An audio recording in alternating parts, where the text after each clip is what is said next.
Okay, well, we'll call this meeting to order.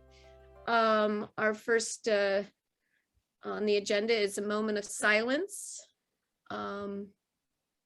Is there anyone that we should be lifting up tonight?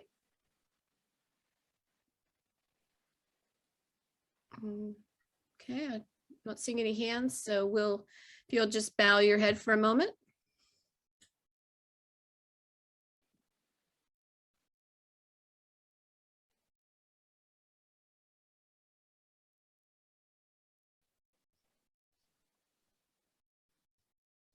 Okay, thank you very much. Before we go down to the approval of minutes, I just want to let everyone know that our town manager, Matt Hoffman, will not be joining us tonight. He had taken a week's vacation, and unfortunately his flight, believe it or not, was canceled and had to be rescheduled. So he will be hopefully back tonight by midnight. So he'll be back at work, I think, on Wednesday. So he'll need a little recovery from coming in so late. So, all right. So the approval of the minutes, council, you all received a copy of the minutes last week. I believe Nate made one adjustment. I made a couple of additions. So you have the minutes before you. Is there any other changes that need to be made? Otherwise, I'll accept a motion to approve.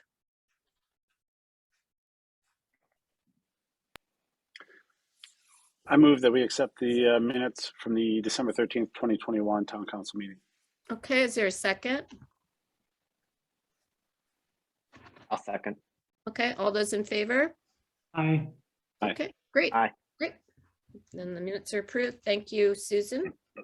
All right, we will move on down to the next item from the Mayor and Town Council, and that will be the 10619 Connecticut Avenue. The new name is Crossroads at Kensington.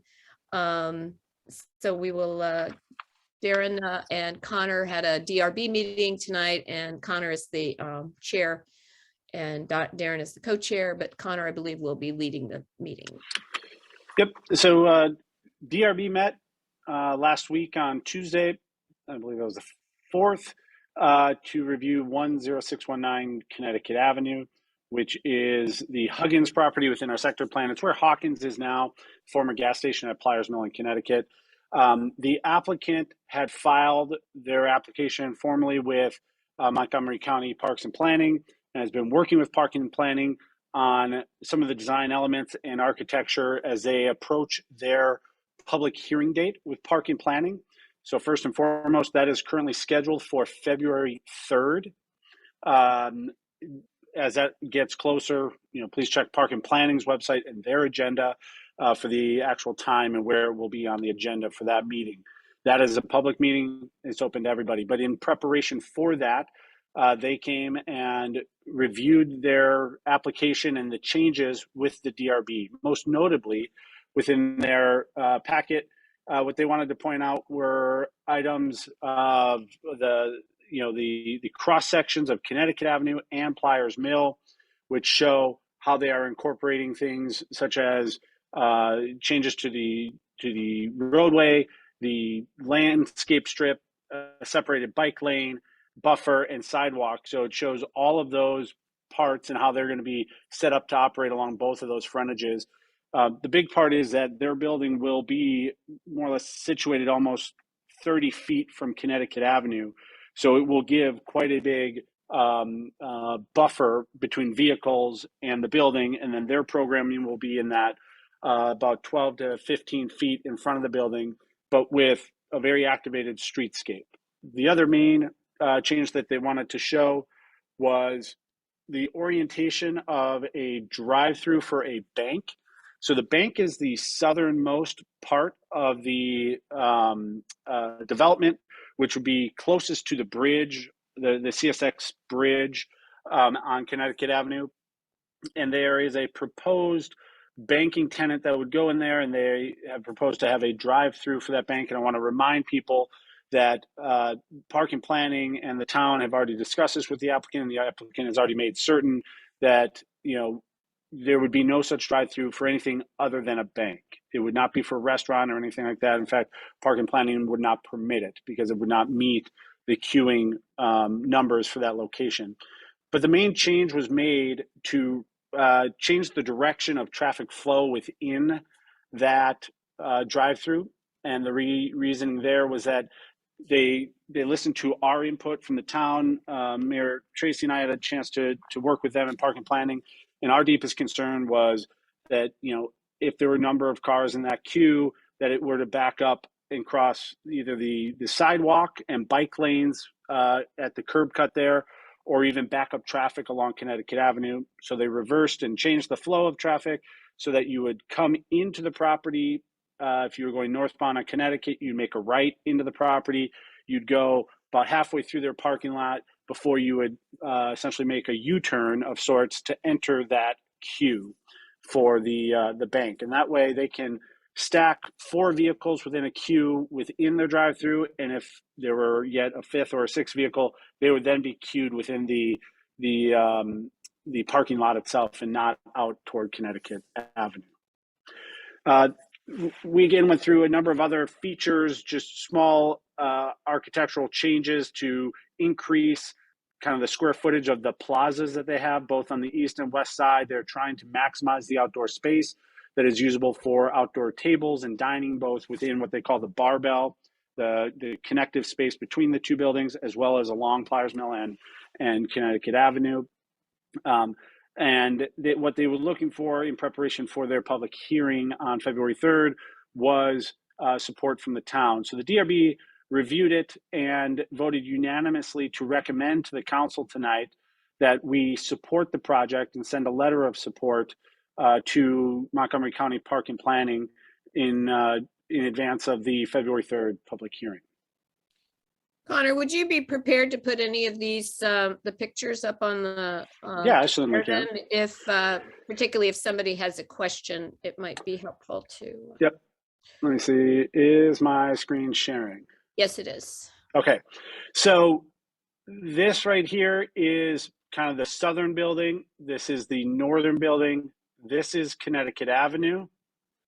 This is Pliers Mill Avenue. What this is showing here is that, and I'm going to zoom in a little bit. Come on, zoom. There we go. The traffic flow is headed this direction. So a vehicle would enter from Connecticut Avenue, would come in about midway through and then make a U-turn. Likewise, there is an entrance at the northern, kind of northeastern corner that's accessible through the parking lot where the 7-Eleven is.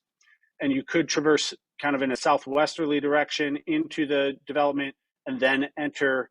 This is that drive-through for the bank. So other things that I had mentioned here are the cross sections for Connecticut Avenue here at the top. So you'll see it shows 4 lanes of northbound traffic. This is representing the left turn lane to go westbound on Pliers Mill. These are the 2 through lanes that are headed north. And this is the right lane, which is both the through lane north as well as where you would turn east on Pliers Mill towards St. Paul Park. But what this is depicting here is that there is scheduled to be 6 feet for a landscape strip, or what we call a green buffer, where they will have planted trees, as you see here in the depiction. There would then be an 8-foot wide separated bike lane.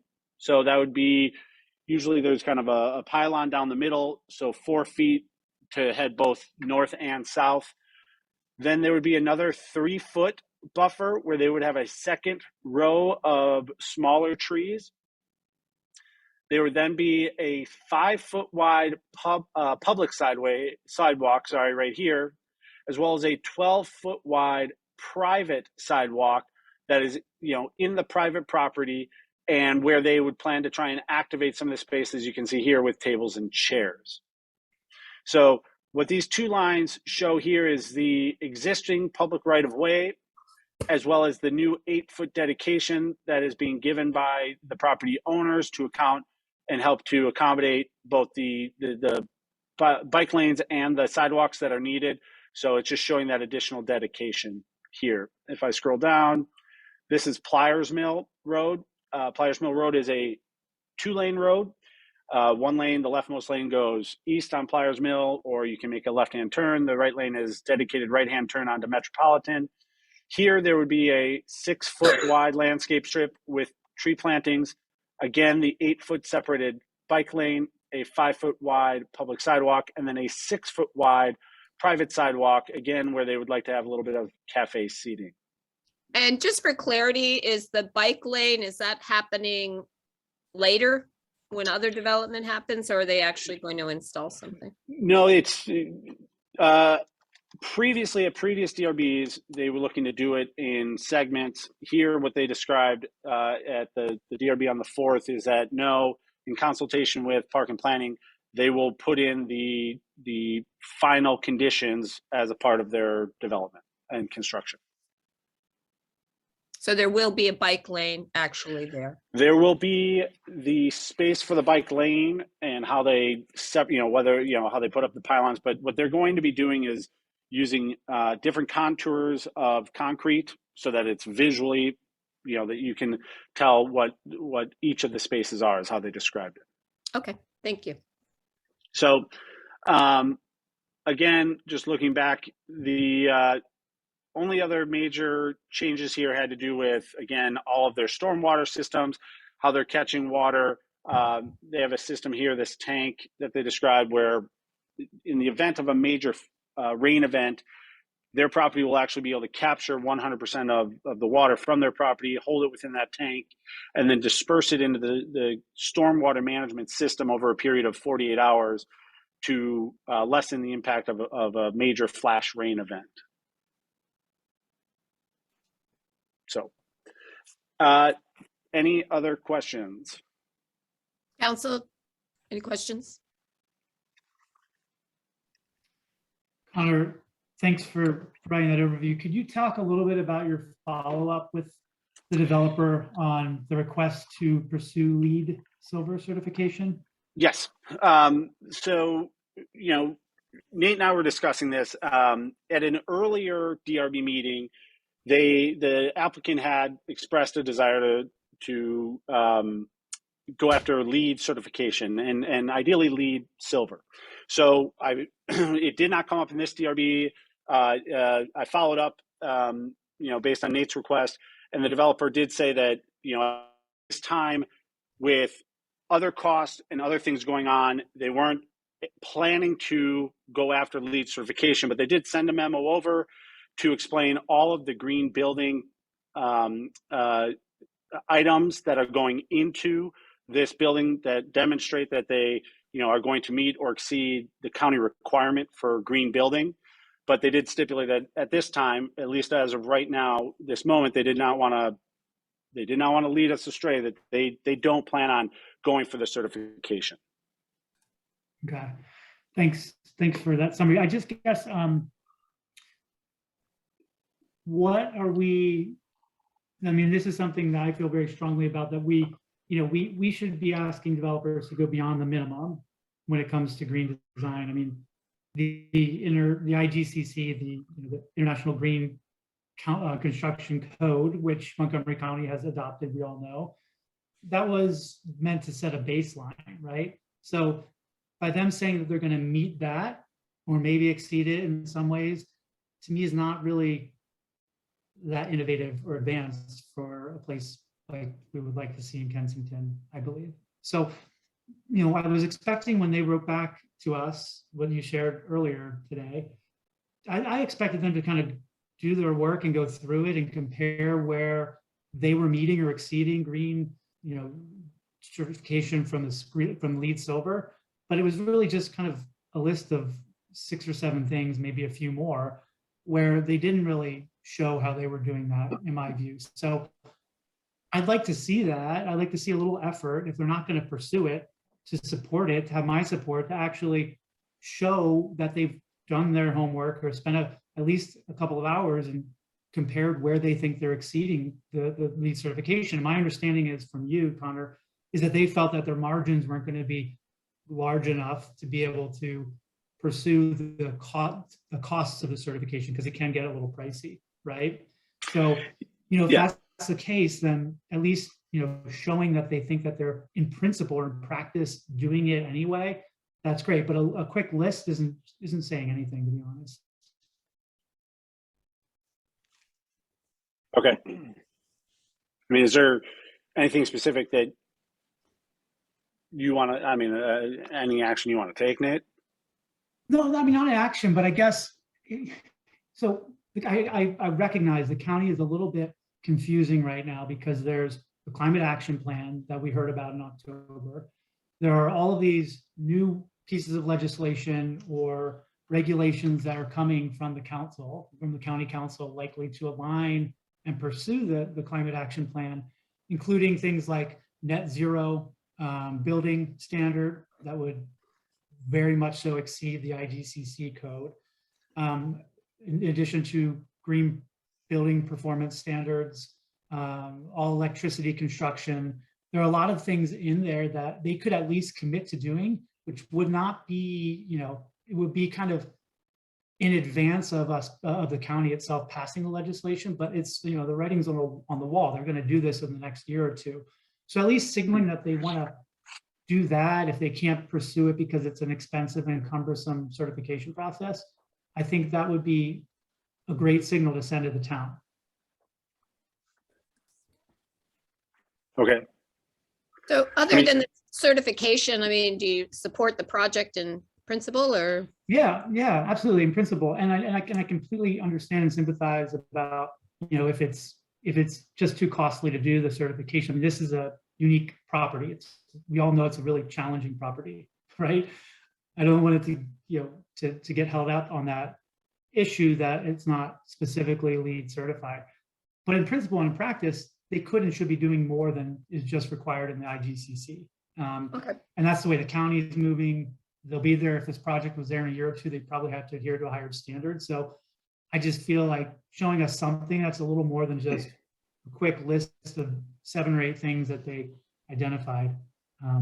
But overall, yes, I think it's a great project. I think it's fantastic. They're adding the bike lanes. I know that we've gone back and forth on this issue of whether you build a bike lane to nowhere or you just wait until the rest of the infrastructure is there to do it all at once. And I think a clear message coming out of the pedestrian and bicycling access and safety working group of the Mobility and Traffic Committee is that, yeah, build it when you can. And I think that's what the argument that prevailed at the county level too, is that they want to see this network starting to be built, even if people like Darren, maybe myself sometimes, would never want to see a cyclist on Connecticut Avenue in their lifetime. I think that's what at least the bicycling master plan calls for. So overall, I think it's a great project. I wish they'd go, that extra mile on the green design. Because certainly a letter can, I think that their planning meeting was a February 3rd, is that correct? Correct. Yep. Yeah.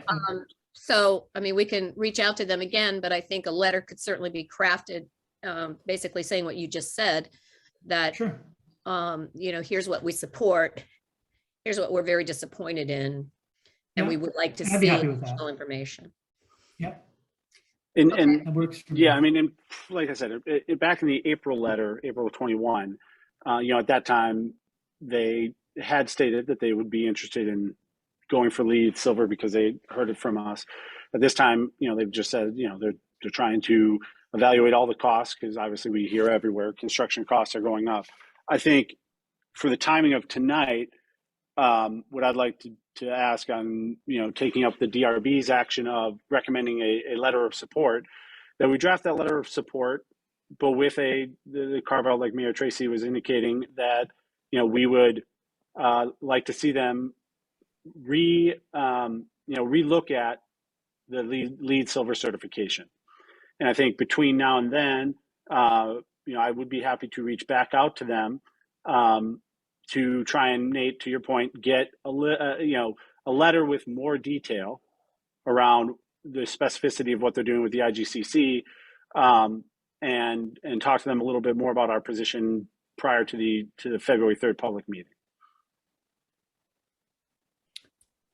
Okay, I don't know if the council has any more questions. Otherwise, I'll open it up to the people who have had their hands up. So I'll just make a quick comment before, because I'm feeling a little bit of an information deficit. I mean, I feel like I know a lot about some parts of this, but not so much about, you know, the nitty gritty. LEED is obviously something that has marketed itself really well. It is a private certification where you pay money to consultants to certify your compliance with one of 4 levels, either basic, silver, gold, or platinum. And then there are competing standards for certifying buildings or complying buildings. There's IGCC, there's something called Green Globes. And in some ways they are competing standards in the market of, you know, environmental sustainability. LEED happens to be the most well-known and the most popular. And I guess the analogy I would draw is that, and I'll just pick on Ohio because I used to live there. In Ohio, where IGCC is not a requirement, you may want to highlight that your building complies with the standard. So you may give money to consultants with LEED so that they certify your building, and that you can put a plaque out front that says, you know, this is LEED silver. But in Montgomery County, where we have adopted the IGCC as a minimum, it would be useful either for this project or for future projects to know whether, you know, where in the overall benefit from the measures that you're implementing, complying with IGCC falls relative to LEED basic or LEED silver. And so for this particular project, well, okay, good, because I'm going to give you a second question. We have an environmental practice at my firm. I'm you know, often do work. We love environmental impact statements. We love NEPA because it brings in fees for my firm. We don't contribute one iota, though, to making the environment cleaner. We are simply, we are lawyers, or we hire consultants. And so there's a process. And for this project, for example, if I had 2 choices, one is hiring consultants to enable the developer to put a plaque out front that says LEED silver, that's option A.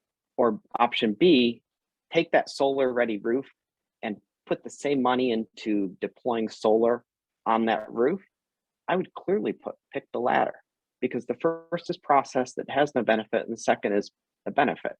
And so I think it's useful for us to sort of lay out for the future, what is our goal?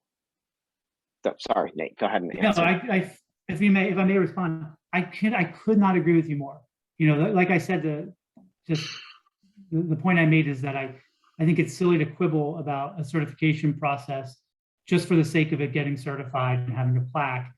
But given our current situation in Montgomery County, IGCC is the baseline. It's actually developed by the International Green Building Council as well. They're a big partner of it. The people who developed LEED have developed IGCC too. It's a different but related process. It's codes, right? LEED certification is more of an all-encompassing design ethic, I guess. And they're meant to work together. So to your first question, or first point, the way I've described it to Connor in the past is they're kind of like a horse race. IGCC is meant to set the baseline, get out of the gate. LEED is, you know, is that horse that's out in front. The platinum is way out in front. Gold and silver, you know, are a little bit further back. And then that's where a county or a local jurisdiction, or municipality or town can set, you know, a requirement or push for, like we have, the LEED certification, which is above and beyond.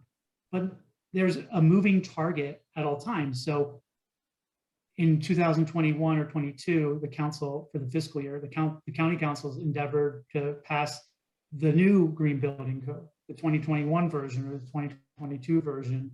And that will, of course, be more stringent than the 2018 version they previously passed. That may actually get to where LEED silver was 3 years ago.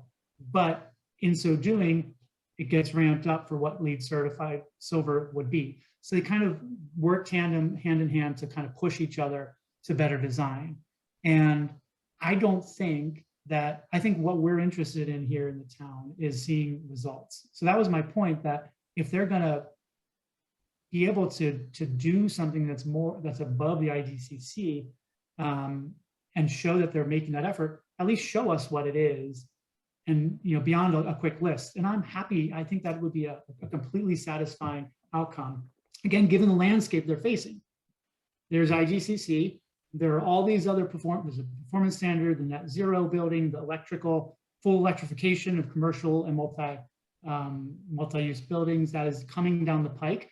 And that's why we asked Sandy Brecker and I forget the other woman's name who presented to us in October to give us like some guidance for how we guide the DRB and the developers through this process for what we are suggesting. How do these relate to one another? I think there will be more clarity coming, and we need to work with the county on what package we suggest or what paths they pursue. But for now, the only two things we have are LEED and IGCC that are recognizable. I know there's the Green Globe or whatever else you've said, but that's why I think that's the situation that we're in right now. But I fully agree, we should be asking for more guidance from the county on what we can recommend to get, to really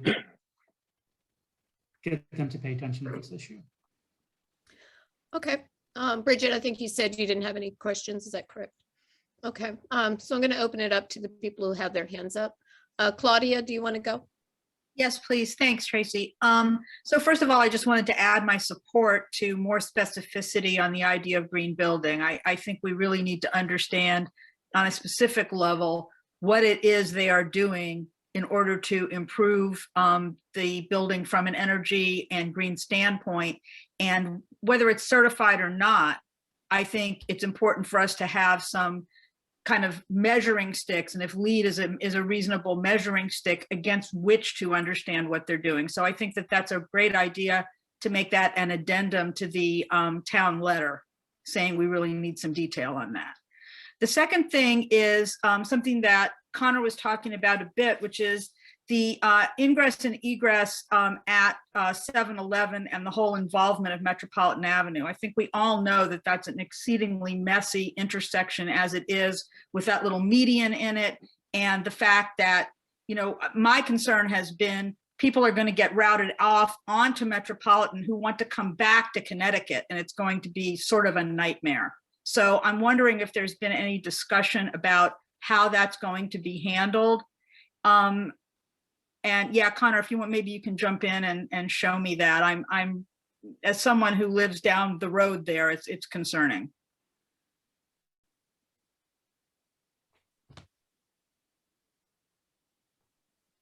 Connor, you're on mute.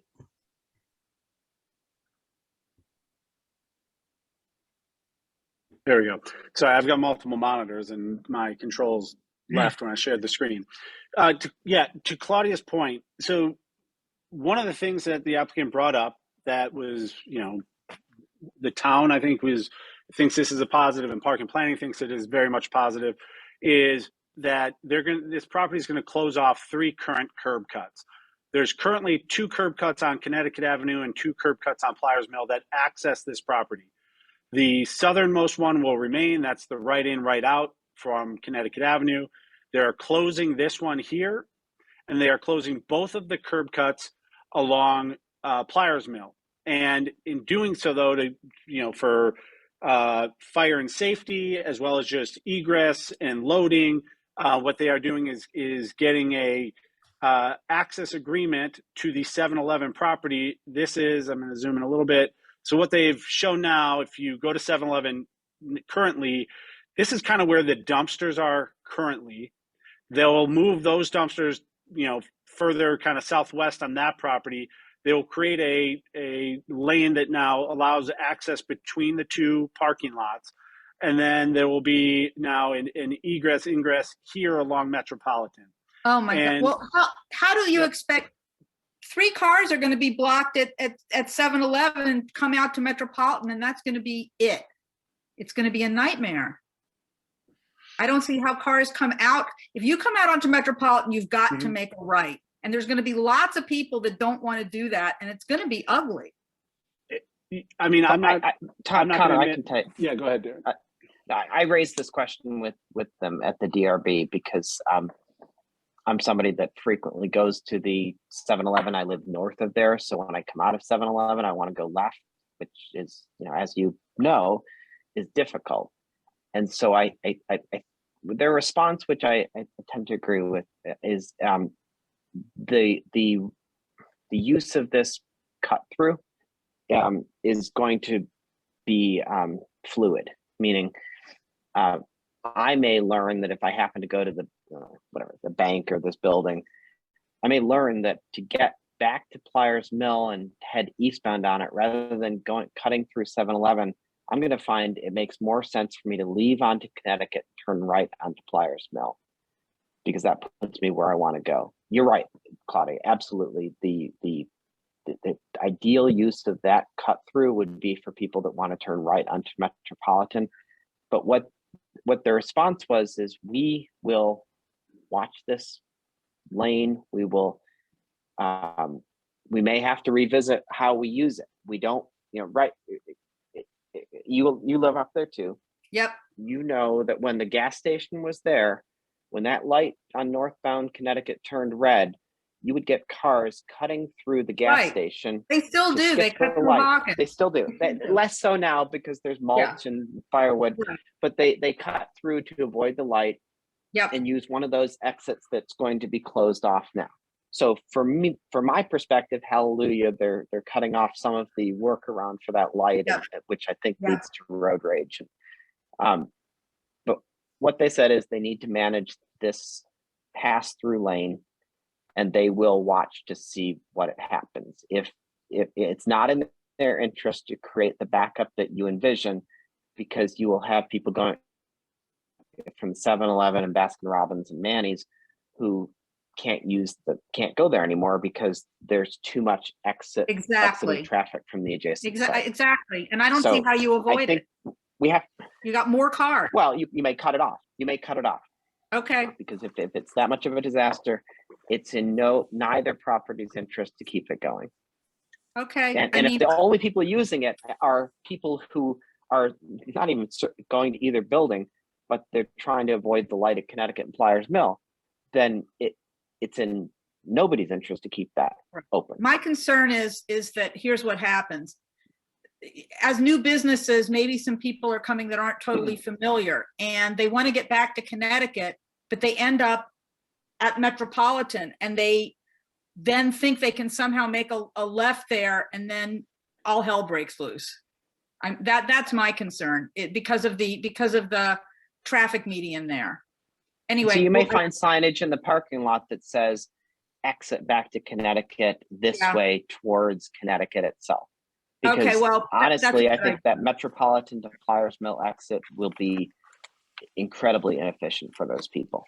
Okay, I hope. I mean, I'm registering concern. It sounds like you've registered concern as well, and it's something that we'll all keep our eye on. And then the third quick point that I wanted to ask about is, have there been any further discussions about design and materials? I know that came up a great deal in October. Beauty's in the eye of the beholder, but I have to admit that I thought that the design was painful for any number of reasons. Has anything been done about that at all? So as described in the DRB last week, yes, in working with Park and Planning, a couple of changes have been made to the design and architecture. One was, man, I'm not an architect, somebody's going to yell at me, but the way they differentiate between what the different retail bays is they had different sections kind of jutted out, right? Kind of like almost like a bay window, to create differentiation. So, okay, that's business one, and the one that's set back a little bit is business two, and the one over here is business three. And what Park and Planning, because there was a lot of back and forth about a primary desire of ours and of the applicants was to create activated streetscape so that we can have tables and chairs and outdoor dining. But that had to fit in with not just the separated bike lanes, but with those bike lanes, there are minimum standards for each of the buffers that have to go there. So, 6 foot by the roadway and 3 feet between bike and a sidewalk. So every foot starts to count. And so one of the things they realized was, let's not differentiate the different faces of the bays, because at the bays that are jutted out, you're going to lose a foot to 18 inches. So let's differentiate through materials. The other thing that parking planning asked that they not do is any of the cementitious boarding, hardy board as a design, because they had a fear that it would degrade faster than, say, brick. So they've asked them to go to brick. But this being a building that really, there's going to be two fronts to it, because the parking lot side of it, the eastern side of the building, is an access point, but the west side is the street facing point. Yeah. They have, what they've come back on a design is they're just doing brick around the whole building. And then they So will is it going to be differentiate dark by then? color. Is it going to, because the other thing that really I found disturbing, honestly, was they seem to be in this same realm of dark brown kind of brick as the Union building, which, is probably one of the uglier buildings in Montgomery County, that could be quite a contest. Mm-hmm. I'm concerned that we have, for instance, the original building there sort of had that mid-century modern kind of roof line that was interesting. We have other things around there like the fire station that are more traditional. This thing just struck me as having no style other than being very dark. And so I just, I'm bothered by that. Are they still doing the big sail in the middle? There will be, let me see if I can, they've toned it down, but raised it up a little bit to accommodate how the building is connected. This was all done in conjunction with parking planning, but you can see here, there's still a parapet here at the middle. Yep. That is, to help create I'm using this term because they use this term, this kind of barbell here. Yes. So this will have glass over it, but here is kind of a plaza section out by Connecticut Avenue. Here's a plaza section off the east side where the parking is. This will be covered, but these two parapets here just help to create definition in those two spaces, create the connective tissue between the two buildings. Is there anything that actually shows materials that's online that we can view or anything? There should be something in the filing, but I'm pretty sure there was a picture in color and it does show different textures and different colors along the building. Right. So it's not 100% brick. If you could, in that color. Yeah, I'd love to see a link to that, just because again, we all have different tastes, but boy, I thought that original design was painful. No, it was too much brick. It was too much brown brick, but I'm pretty sure that other design had some different colors in it. So we can look for that and send that and post it on the website. That's it for me. Thank you so much. Tracy, to that point, they also did an animation. I will ask them to share that video animation, and we will post that onto the town's website as well and let people know. So that is a 3D modeling from all angles. And that may have been where I saw the different colors was on that. Okay. I'm sure we can get a hold of that without any problem. Thank you so much. Sure. Jack, I think you were next. Thank you. In general, I like the project very much. I particularly like the feature that there's a buffer between Connecticut Avenue and Pliers Mill and the sidewalks. The way it is now, the snowplow has to put the snow on the sidewalk when it snows. When it rains, many times the cars go by and splash people that are on the sidewalk. So I like it in general, and I like that feature especially. Good. Thank you, Jack. Great. Thank you. Thanks, Jack. Chris, any questions? Hi, thanks. I'm super excited about the bike lanes on Pliers Mill. So it's great that they have that there. Just want to second the concerns about the Metropolitan Pliers Mill intersection. It's a mess. Abomination also came to mind. And I wonder, as part of any of the recent discussions, if there was talk about trying to improve the intersection in conjunction with this project. Yes. I know Nate has raised that previously, and I wasn't sure if there was any update on that.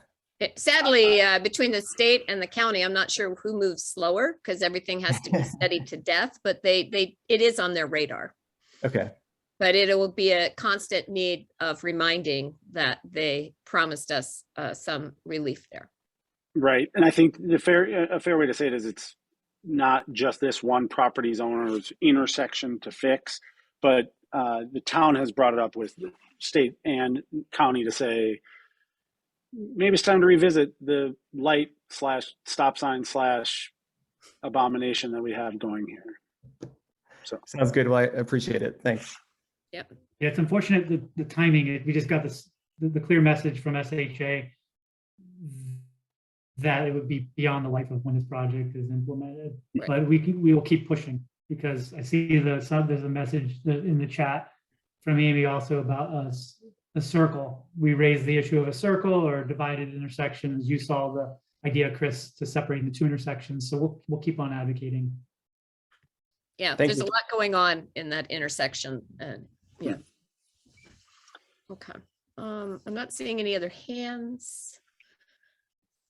So I think, all right, I'm going to bring it back to the council. I'm hearing, I don't know, we should probably make a motion to send a letter that will be drafted.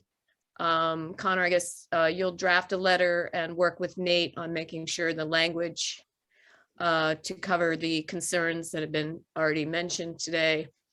And we'll circulate that and send it. But if you want to make a motion. sure. So on behalf of the DRB, I move that we send a letter of support for the project, the Crossroads at Kensington at 10619 Connecticut Avenue, to be addressed to Montgomery County Park and Planning in advance of the February 3rd public hearing, to incorporate those concerns discussed this evening. Okay, Second. all right. All those in favor? Aye. Right. Oh, great. Thank you very much. All right, so let's move on to number 2, the proposed charter revision for voter qualification. I don't know, Darren, whether you or Nate wants to start that conversation.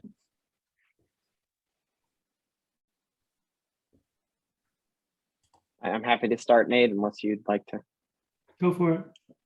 Okay, so we're not formally introducing this tonight simply because we didn't have time to sort of ask our lawyer to put the bells and whistles on a charter revision and include the whereas clauses.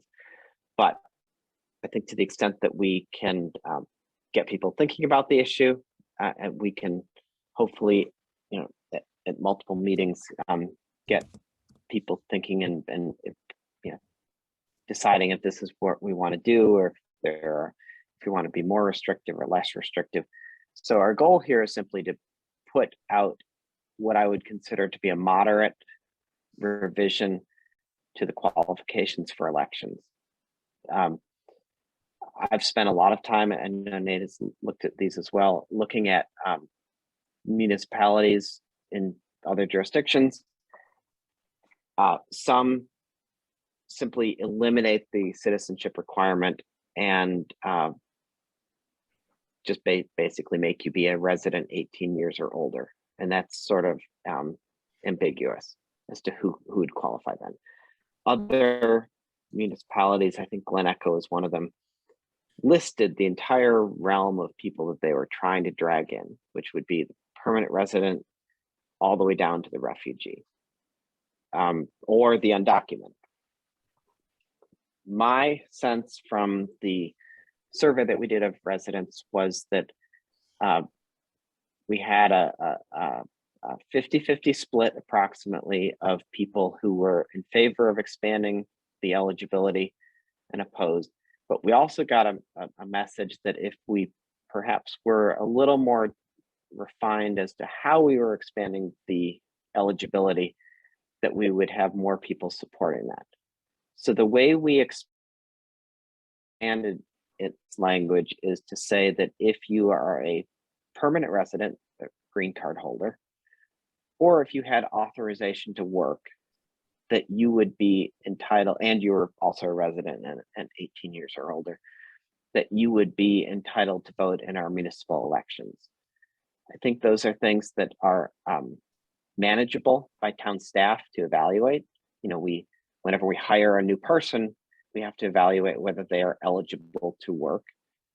And a green card is fairly easy to look at and figure out if somebody has. So it seemed to be a fairly good, at least for me, starting point of what is it that, where do we want to start? And then what other members of the council and the public think as far as whether it should be more restrictive or less restrictive. So we're putting the language out there to give people more time to think about it and comment rather than simply proposing it at the February meeting. Anything to add, Nate? No, I think it's just very quick. One thing really quickly, just to clarify, if it wasn't already implied. You mentioned that it's a lawful permanent resident or authorized to work in the United States or a citizen already of the United States. That's part of the code that's not changing, the citizen already. Okay. Council, do you have any questions you want to follow up on? Yeah, so is it the intent of this language basically to make it so, yes, green card, obviously, but then also say J8 or somebody who, maybe doesn't have the attainment of a green card yet, but is here working legally? Yes. So I don't want to pretend to be an immigration lawyer because I've been forced into this role occasionally at my work. If you are applying for a green card, though, I know that you can, prior to your getting it, you can obtain an employment authorization document. So that would be one class. I know that there are a number of other categories where people can come here through, like you said, the J8 category, where they would be authorized to work. I think at least what I was looking for when we were drafting this was, are you somebody who is sort of committed to town and committed to being here on a slightly more than an itinerant basis? And so that's where I introduced the work authorization. It went beyond the green card because green cards are a little bit hard to obtain. Yeah. And this just expanded it more into the realm of somebody who might be here because like they're an alien of extraordinary ability, or there are various categories that the genius visa. Yeah, right. Yeah, I'm thinking, love my husband though I do, definitely not a genius. And he took him like something like 20 years, to get the green card. So I want to be inclusive of folks who maybe have every intent of being here, but are allowed to be here, but maybe just need that next step up. Right, and so there's obviously it's a lot of what we're looking for is input from the public and from the council. You could be a U.S. citizen and renting here for 6 months before you move somewhere else, and you'll have an easy time voting. I got the sense from people offline and through the survey that they, at least if we're expanding it to non-citizens, that we wanted maybe a little bit more of an indication of a commitment to or dedication, becoming part of and informed about town issues. Yeah. With that, I guess where I'm thinking about it is the role of the clerk and staff of trying to make that determination. So a green card, I think, agreed, is easy. They can demonstrate, here is the green card. It can be a document that can be examined. But when we talk about things like H-1B visa and other certain visas, that whether you're an au pair or you are some sort of doctor at the NIH, to make it manageable for staff, how do we write this so that it is understood, when to grant somebody a ballot and when not to? I mean, I think the language and that's where I think. Sorry. No, I was going to say USCIS is fairly explicit on your visa of when you can work and when you cannot work. And so if you have an EAD, the employment authorization document, it says that you are authorized to work. And so that, yes, Connor, that is exactly what I was looking for, is not creating an additional hurdle. I don't know. I mean, we probably don't have that many people in town that are looking to do this, but not creating a huge discretionary judgment call for town staff to have to endure. The other one, sorry, this is pivoting a little bit, but around the and by the way, let's just remind everybody, we have not introducing this tonight. This is Yeah, just a it's general just open discussion. discussion. The other one I had was around the 30 days language, which ironically is what it is now. But let's say you were 18 and 19 and you're still living here and voting just fine. Then you leave to go to college, you register at your university, but you come back home. Either you come back to town, maybe you're living with your folks, or maybe you've found a place to live here. Is 30 days is from they re-register? I mean, if they lived here for years but left for a little while, now come back, is it I believe the intent is the 30 days consecutively before the election. Connor, do you mean like if the child of someone who is here from another country working, or do you just mean any college student? No, because this goes to all qualifications you need to be able to vote. One of them is you have to be 18. One of them is you're either citizen or documentation status that we just talked about. But one of them is you have to have been a resident of the town for 30 days. And so it's a question of you could have been a resident till 18, 19, then maybe you did a couple years at Montgomery County College, but then you leave and you go to wherever, University of Florida, and you register to vote down there for a couple years. Mm. Then you come back. The clock should restart. We've had to deal with this before. Shouldn't the scope of this only be applied to legal permanent residents and not? No, I think No, it's a qualification of a voter. so. So the confusion is that we included the whole language of that part of the section of the Mhm. charter, right? So that was already in existence. Right. So we've had to deal with that issue Oh, already. right, So, yeah. so we just added the underlying part, which is the addition. Yeah, right. We're really, but the you point could of easily tonight was to focus ask on it. Yeah. The Board of Election Supervisors, how they've dealt with it, right? Or how the staff have dealt with it. Because I'm sure it's I come guess up. to take a step back, let me put it this way. If we're going to touch this part of the charter at all, do we want to address that as well? Darren, do you know more about this than I do? But I always thought that intent to make your home somewhere, so like your residency was kind of ephemeral and a little bit harder to prove than just the 30 days in residence. Like, for example, we have people in the Pitchfork who live in the Pitchfork, but their residency is not Maryland. It's whatever town they came from before. So, they haven't lived in that state in years. So I'm wondering, I mean, this might just be above our pay grade in the sense that this might already be hashed out, but I think Sue Ellen would probably know that better than me, at least. So you're saying to maybe for people who are maybe military or, Yeah. okay. College students. Well, I Matt, think it's, in this- I don't think I would prefer not to address that. I think if I saw a material impact, I might say, well, sure, let's open that up too. And I think the games that college students play with respect to residency comes not in June municipal elections, but in November presidential elections, where since we're a dark blue state, their vote is sort of wasted here. And if they're going to college in a purple state, they're going to make themselves residents where they go to college, and then they're going to vote in that state with the hope of swaying the election there. I just don't see enough of motivation. And in my view, the survey was resident versus citizen versus non-citizen. I would just like to keep it simple as to how much we expand it and leave the 30-day provision, because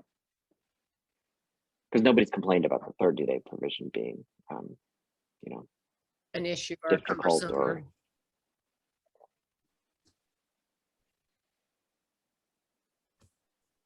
Well, we were considering all of the changes, Darren, before. Remember, I think some members of the Board of Election Supervisors told us that, or maybe it was town staff, maybe it was Matt, or the town manager, told us that they actually mail a lot of ballots, end up mailing ballots to people who are residing currently somewhere else, if it's even not military. And high likelihood those never get returned in time, but they still mail them out. So I think we have a method for dealing with it, and it didn't strike me that it was a material concern, but it's a good point. Susan, how many do we mail overseas? Do you remember? You're muted. Not that many, but those are the mailing addresses, and that's how they registered with Montgomery County. So we have to mail it there, but no, we don't get them back. But on the 30 days, if they're registered with the county, then they're picked up on our list. And if they're just coming back into town or something like that, they would use the supplemental registration and they would sign that they've been here 30 days. And I don't think we question it because they're certifying that they've been here 30 days. Okay. All right. Council, do you have any more discussion about it before I open it up? Doesn't look like it. Jack, do you have a question? I have a comment. Okay. I have two comments. Okay. First, it's my recollection that the vote was not 50-50. A small majority opposed this change. I think it was 49-51. You are correct. Right. So it's misleading to say it was 50-50. Secondly, my wife and I opposed this change because we believe that voting should be a right of citizens. Many people, a reason why many people who are permanent residents become citizens is so that they can vote. Okay. Yeah. And so again, I like it the way it is.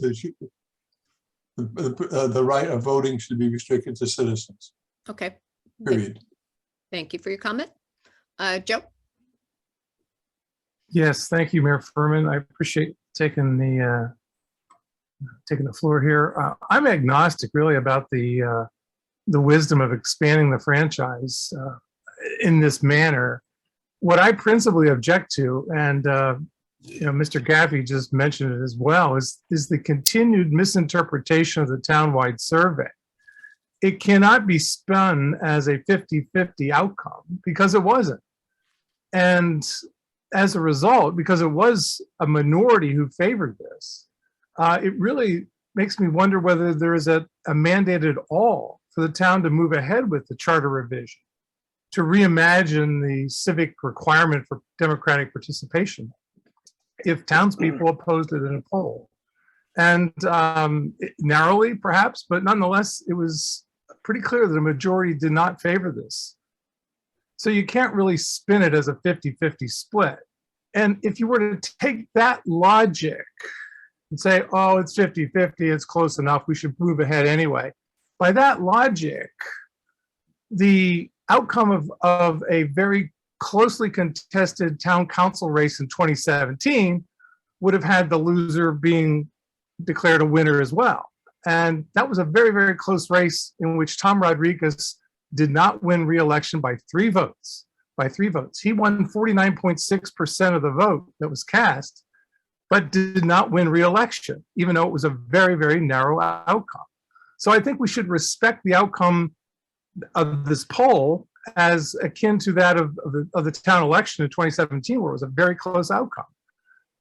Tom Rodriguez lost, and it was widely regarded as a narrow but clear defeat. And I think the similar situation with the poll makes it very clear that there's not a mandate for this across the town. So I really don't understand where the impetus for this is coming from. We spent, a good deal of money to have a survey, and then we disregard the results of the survey or spin the results in a misinterpretation, in a way that misinterprets the results. So I've sensed no groundswell for an expansion of the franchise along these lines. And I just wonder what's the motive here? Is it to boost turnout in town elections? Is that the reason why we're debating this matter? What's behind this? I'm really unclear about that. Okay, thank you. Anyone on the? So let me try to give a quick summary because Okay. I just want to remind everybody that this is not the public hearing. We're just giving you an extra month to think about it and come up with your comments. And so we aren't creating a record. So come back next month or submit an email I think every instance when I said the outcome of the survey, I said about 50-50, which is accurate. And so if it's 51-49, you don't got me because I didn't say. So come back next month. And we don't have to follow through on this. We took a survey that we said 100 times was non-binding, informational, and we got information. And some of that information suggested that if we change the proposal from all non-citizens to some subset of non-citizens, that the support for it might be greater. If not, then we'll hear that through the public process. But what I'm not going to do is I'm not going to make a decision in the dark without public process. And so I'm proposing that as soon as we can get sort of the formal bells and whistles put on this, that we'll put it out for public consideration. We'll listen to people. We'll use our own judgment about how we feel the electorate should be, reflected. And if we're wrong, then I'll lose by 3 votes in the next election I'm up at, and Tommy Rodriguez will be the next council member. That's what elections are about, is holding us accountable. So do it. Come vote in June. I don't think Tommy lives in town anymore. I may be wrong about that. But, No, he doesn't. I'll invite him back. I'll invite him back. Well, maybe we could have a my charter job. revision that would allow for non-residents to stand for town council. Seriously though, what is the driving motive behind this measure? I mean, no one seems to be able to explain it very clearly as to what's pushing this. Is it to boost turnout at the town elections? Is that it, or what's behind this? What's the driving force, the motive? Does anybody else want to handle it, or I'll give a quick. I'm trying to. We have some long-term residents in town who are active in town, on town issues. They just happen to be from Ireland or Canada, but they own houses, they own businesses. They're as much a resident of this town, as much a part of our community as I am. And so I at least want there to be consideration of, do we expand it to people like them? That's my perspective. That's why I'm going to continue to push forward with this. Do you have any sense of the numbers that we're talking about here? What is the N? Is it 10? Is it 20? Is it 100? It's a small. What does that mean? Number. I would say probably less than 10 at this point. It would be less than 10 at this point. All right. Thank you, Mayor Furman. That seems like an awful small number to be,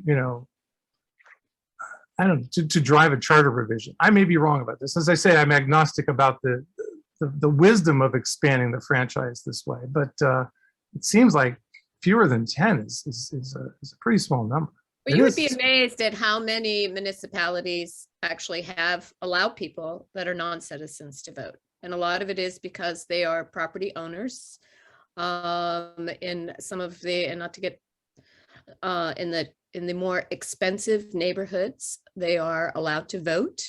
Tacoma Park allows their residents to vote that are non-citizens. That's maybe a different segment, but it is getting to be more and more that in the lowest of low of local politics, that people are now being able to participate.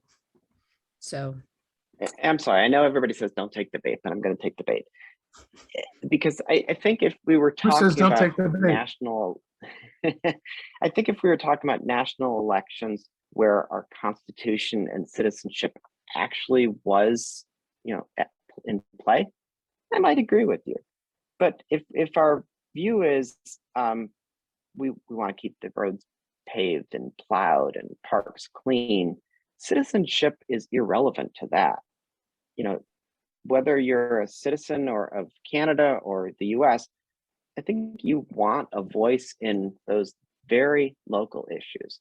If you want to decide who's going to be president of the United States, then maybe it makes sense to be a citizen of the United States. But that's not us. We're just June elections that are, as you point out, decided by very low turnout. I don't mind expanding it to a couple more people. but again, public process next month.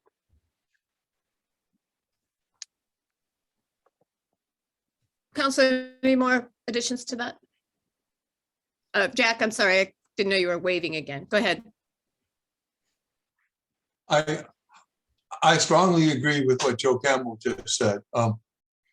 I see, don't understand why they keep pushing this. I'd like to remind you that the other question in the survey was to allow 16 and 17-year-olds to vote. That also lost by a small majority, and the issue was dropped. I think Why- that margin was a little bit bigger, but I'm not going to Not guess what much. that margin was. Not much. It was a few percent. 70, I 30, guess the other thing I see, 70-30, is that correct? 70, it was 70, 30 opposed. That's a big margin, Jack. okay. I thought it was closer, but the point is that the majority opposed that in the survey, and the issue got dropped. I guess the other thing I see in this discussion is it's sort of a slippery slope. Well, we include people that are permanent residents. Do we include people who aren't permanent residents, have an authorization to work? I mean, it just keeps getting stretched. And I think that's a slippery slope. As I said initially, I believe that the privilege of voting should be restricted to citizens, period. Okay, thank you, Jack. Right. Council, anybody else? Go ahead, Bridget. So I just want to real briefly speak to what Jack was saying, because I do empathize, right? The idea that there's a process, you should follow the process as far as gaining citizenship, and that's the sort of prize at the end. I will say that if you look now as opposed to even 20 or 30 years ago, it takes forever to go through that process. People die waiting to get through it. And if in some very small way we can, kind of correct that on a very low level, like just in town, I don't think that's a bad thing, to make it more inclusive and to take the people that we see every day and work with and have relationships with every day who are invested in this town and make sure that they have a say in the process. We're not talking about, getting Social Security. We're talking about people who own houses here who want to be able to come and participate with it. Okay. Joe, is your hand up again, or is this just checking? It is. Thank you, Mayor Furman. Okay. I think we should keep in mind too that this survey that we keep referring to not only was not 50-50 on this question, but it was a very small number of townspeople who participated in the survey. I think it was fewer than 400 people. And I believe that the outcome that translates to perhaps 20% of eligible voters in town. Alex would have the numbers, but nonetheless, it's a very small survey response rate to this survey. And we're basing this move on a very, very thin, in fact, I don't see a mandate at all, because the survey clearly indicated that less than half of the people were in favor of this, and the response rate was very small, was minimal. So a 26% response rate is not a healthy response rate for a town survey like this. And so I'm just really unclear as to what's driving this issue. There's an awful lot of attention being paid to it, an awful lot by the council, an awful lot of time being consumed by this. It's for a small number of people, I just don't understand the logic behind this, and why we're moving now, unless it's an attempt to stimulate turnout in the June election. But I can't see that as a real motivating factor either. So, thanks, Mayor.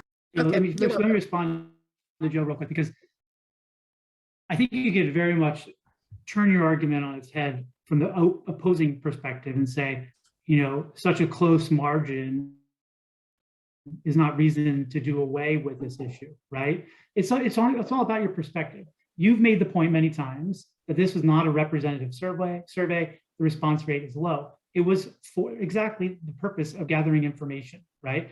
And I feel, and I think most of the council feels, that we've gathered a considerable amount of information and learned from this survey, that it's worth continuing this discussion because nearly half of the respondents responded in favor of it. More than half of them responded opposed with some qualifications. So it doesn't matter if it helps one person vote or 100.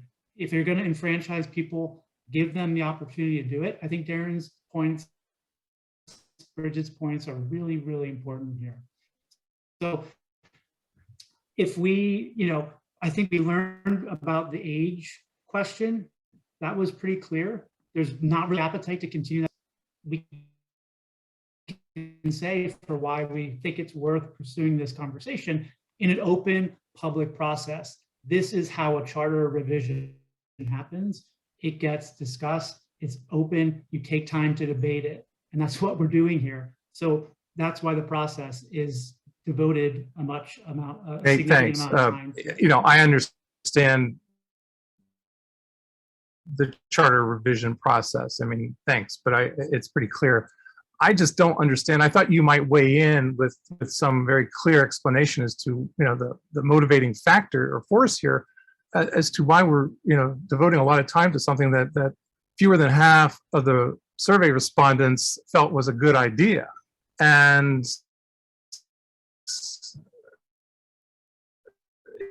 I'm sorry, rationale to be pursuing this at this time. And, I understand some of the arguments in favor of this in general, of expanding the franchise. Okay, I get that.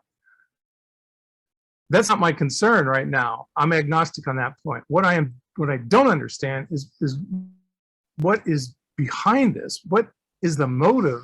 What is the motivating factor for the town to spend this much time? Is it because other towns are doing it? Is it because of the June election? I don't know. I mean, I'm at a loss, and none of those explanations seem to be very plausible. Okay, thank you, Joe. Clint? You had your hand up? Hi, everyone. Thanks for taking the question. I guess my reaction to this is I was really kind of heartened when I saw that the survey went out. I think it's a good question to ask. And the question that I would ask is, if it isn't, it's more about what it says about our town than it is about any individual person.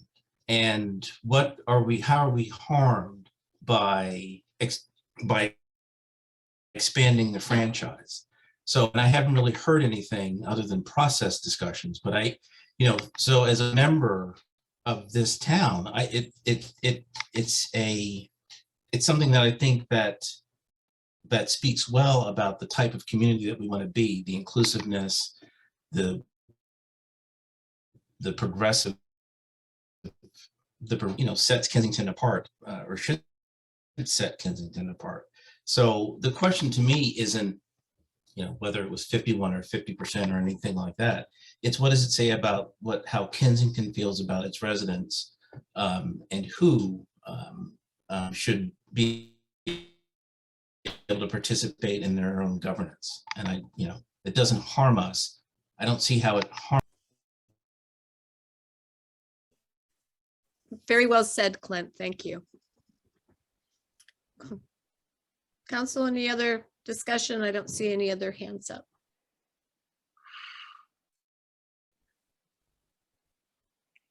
So I think without any more discussion, I would anticipate that we will ask our attorney to, with this language that we've proposed, and not more restrictive and not less restrictive. We can open public comment and make a decision. Okay. So just Thank you. to remind everyone, if the council sounds like they're going to move forward with this, that the process is that it would be introduced at the, say in February, then you'd have a hearing in March, And the hearing, the record would stay open for a few more weeks to give people, get more feedback. And then in April, the council would vote.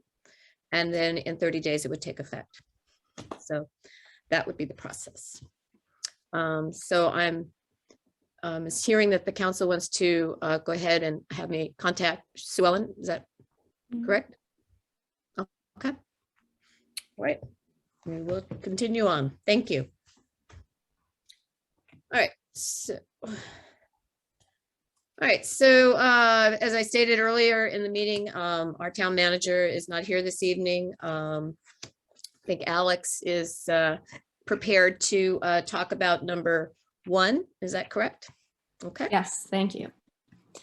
Mayor and Council, in Matt's absence tonight, I'm going to do my best to do him justice and address 2 agenda items. The first is that the town's contractor, NZI Construction, is to begin sidewalk improvements this month. I think they would have started already had it not been for the snow that we had, but it should start this month. So some of those improvements include, this is on Mitchell, Armory, and Fawcett. They include widening the sidewalk, making them ADA compliant. So changing the grade of the ramps, making sure that plates so that the visually impaired can detect a crosswalk and things of that nature. Another one is adding a crosswalk to the intersection of Mitchell and Fawcett so that we can make, because of Brookwood School, to make it a school zone, and then we can make the speed limit 15 miles per hour there. And so while this work is being done, the town's traffic engineer has recommended, in the past, he gave us 3 estimates for adding a bump out on Fawcett Street, the intersection of Fawcett and Howard. And the town staff is requesting that we move forward with option 2, as we will already be conducting sidewalk repairs in that area. And we think it would be good to add bump out at Alex, this time. can you share that picture of the bump out? Do you have that available? Sure, yes. And what does the blue represent? Is that concrete? What is that? Or So that actually, yes, so that would be concrete, but I think this picture represents option 1. I don't think it would go all the way back 30 feet behind the stop bar. I think it's supposed to end in option 2 at the stop bar. And we don't have on a picture Fawcett Street. of option 2, is that correct? I do not. This is the only one I have. Okay. Matt may have one. So it would not go as far, because I think I understood that we would only lose 1 parking space on Howard Avenue. Is that correct? And I don't think we're losing any That's on right. Fawcett, because you can't park close to the stop sign anyway. I think that's right. I think if it had gone back 30 feet, I think we would have lost a space. But with the second option, I don't think you're losing a spot on Okay. On Fawcett. Because I know that was concerning, particularly on Howard Avenue, of losing a space. Yes. And when I was talking with Joe and Matt when we were walking through it, I think Joe had mentioned making that spot on Howard a loading Okay. zone so that there could be temporary Okay, parking there. good. And the purpose of this, what is the purpose? To increase pedestrian safety there. Okay, does it help with the vision for the driver as well? Because I know. Yes, so they can see pedestrians who are about to cross, yes. Okay, okay. All right. So you're asking for the council to approve, I guess, 1 or 2, excuse me. Option 2. Option yes. 2, okay. But Yes. this is actually option 1, so, Yes. okay. All right. Council, you have any questions about this particular?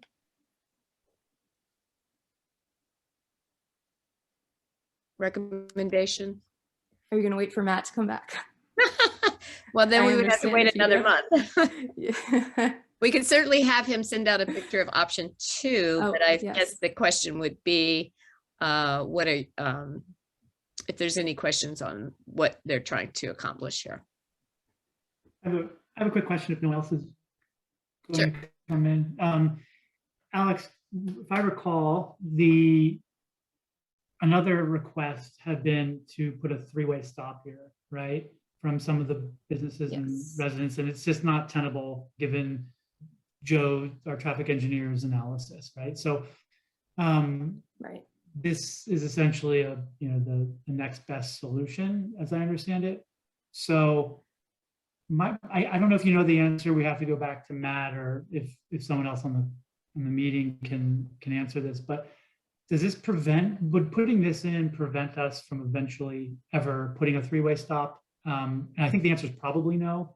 But I just want to make sure that that's an option that's not totally removed if this ends up being rendered ineffective, right? To improve pedestrian safety. But I understand this is the kind of like the backup recommendation from what some of the businesses and residents wanted there. Is that correct? So it's not my understanding that that a three-way stop will be out of the question after this, but Matt would probably be able to tell you better than I. Okay. Yeah, in previous conversations I had with Matt about this, no, I mean, the not going with a three-way stop was driven by engineering standards of number of trips and the speed of those vehicles from our speed box that we put down, that it just didn't warrant a stop. But I asked him the same thing with this bump out. Does that change anything? And he said no, because all it's doing is shortening the distance for pedestrians. It does, actually improve line of sight for the vehicles headed north on Fawcett, because it should open up some of their sight lane to the right. But that, right now, that just based on our traffic engineer's analysis, not recommending the stop is because it doesn't operationally require it. Right. Thanks. I think that makes sense. One other thing, though, that has been brought up in the past, though, is the potential to, along the brick wall, at the CSX line, to put in a angled mirror in both directions to try and assist vehicles on Fawcett to be able to see traffic coming, east and west along Howard.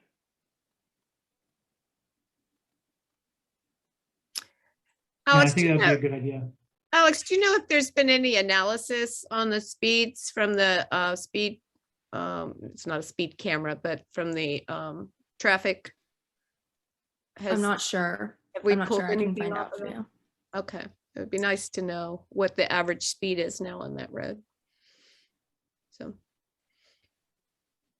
All right. Last thing, just kudos to the town and Matt and Tracy for pursuing the school zone designation. I think that's really helpful, very important, because that'll allow us to drop the speed to 15 miles per hour and other safety improvements in and around there. Right, and getting a lot of these, and I don't know why it happened that way, but the handicapped ramps are just pointing in the wrong direction. So getting them realigned is really important too. So, okay. Let's see. Joe, is your hand up? Yes, it is, Mayor Furman. Thank you. Good to see Alex take the floor. Very good. Thank you. I heard NZI in this, and does that mean that NZI is going to do this work? They Yes, are the they are. contractor. They're the ones that have the contract. Well, it's a piggyback contract. They've never received a bid for contract from this town. No, I understand that part of it, but they are the ones that we have contracted in this fiscal year to do this work. Do we have any idea as to how much additional money this is going to cost? Well, the money had already been budgeted, but in the attachments with the agenda was the financial obligations. Could you just tell me, or I could dig through it myself, but how much is this bump out going to cost? The estimate for option 2 is approximately 27,000. And Alex, is there a timetable for this? Like once it's begun, is it like a few days, a few weeks? Because I could see this potentially disrupting traffic, vehicular traffic along the main street of town. I can't remember off the top of my head. I want to say it was a couple of days, but I would have to follow up with Matt and get back to you. And a lot of that, of course, is depicting weather, and that's why they haven't started yet. Oops. So let me just jump in. Alex, we don't need Matt. We can tell him to stay on vacation in Colorado. I just want to point out that if you look at the estimate for option 2, first of all, this was prepared by Joe Kutro. The only reason we are considering it now is because of the other work that is currently done in this area.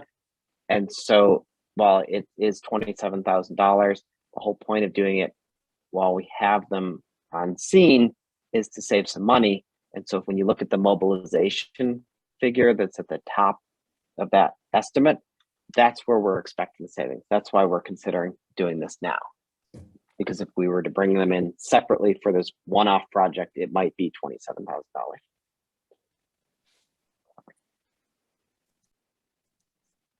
And Alex, my final question was, since this illustration is still being shown on the share screen option, can you elaborate on how this is going to enhance pedestrian safety?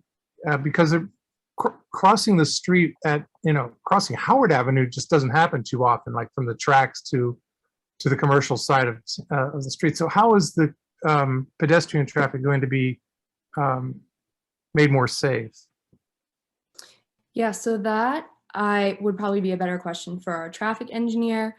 As far as I know, it's just supposed to create visibility of pedestrians, but I'm It's not visibility, and entirely sure. it also shortens the distance that a pedestrian has to traverse. So the curbs are closer together. Okay. But Dr. Campbell, you made a statement that I cannot let go quietly into this dark night. That people don't cross the tracks and come across Howard Avenue to the business district? I don't see any pedestrian crosswalks there, Councilmember Crimmins. Oh, well, we do it in front of the bank legally. But I see your point. Yeah, Okay. you don't cross there. There's the brick wall right there. But I thought you meant that us Northsiders never come down to spend time in the beautiful South Side of Kensington. That's a whole nother issue, and I'm happy to debate that with you. But no, that's not what I'm raising here. I was just, but thank you for elaborating or clarifying just how it is a shorter distance for pedestrians. I see it. I got it. Thank you. Yep. Thank you. Thank you, Alex. And thank you, Mayor Furman. Thank you. I'm sorry I can't answer your questions better, but thank you.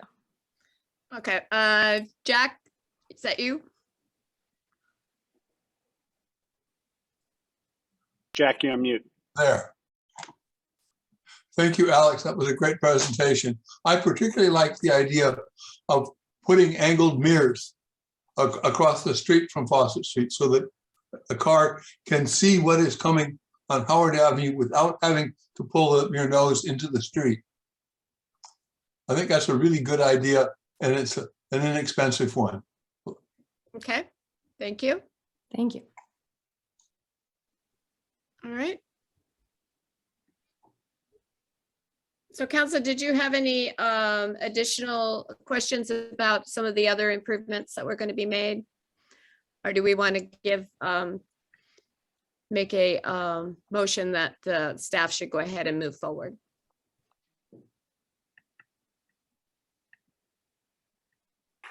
I'd recommend that we approve staff to move forward with the bump out in conjunction with other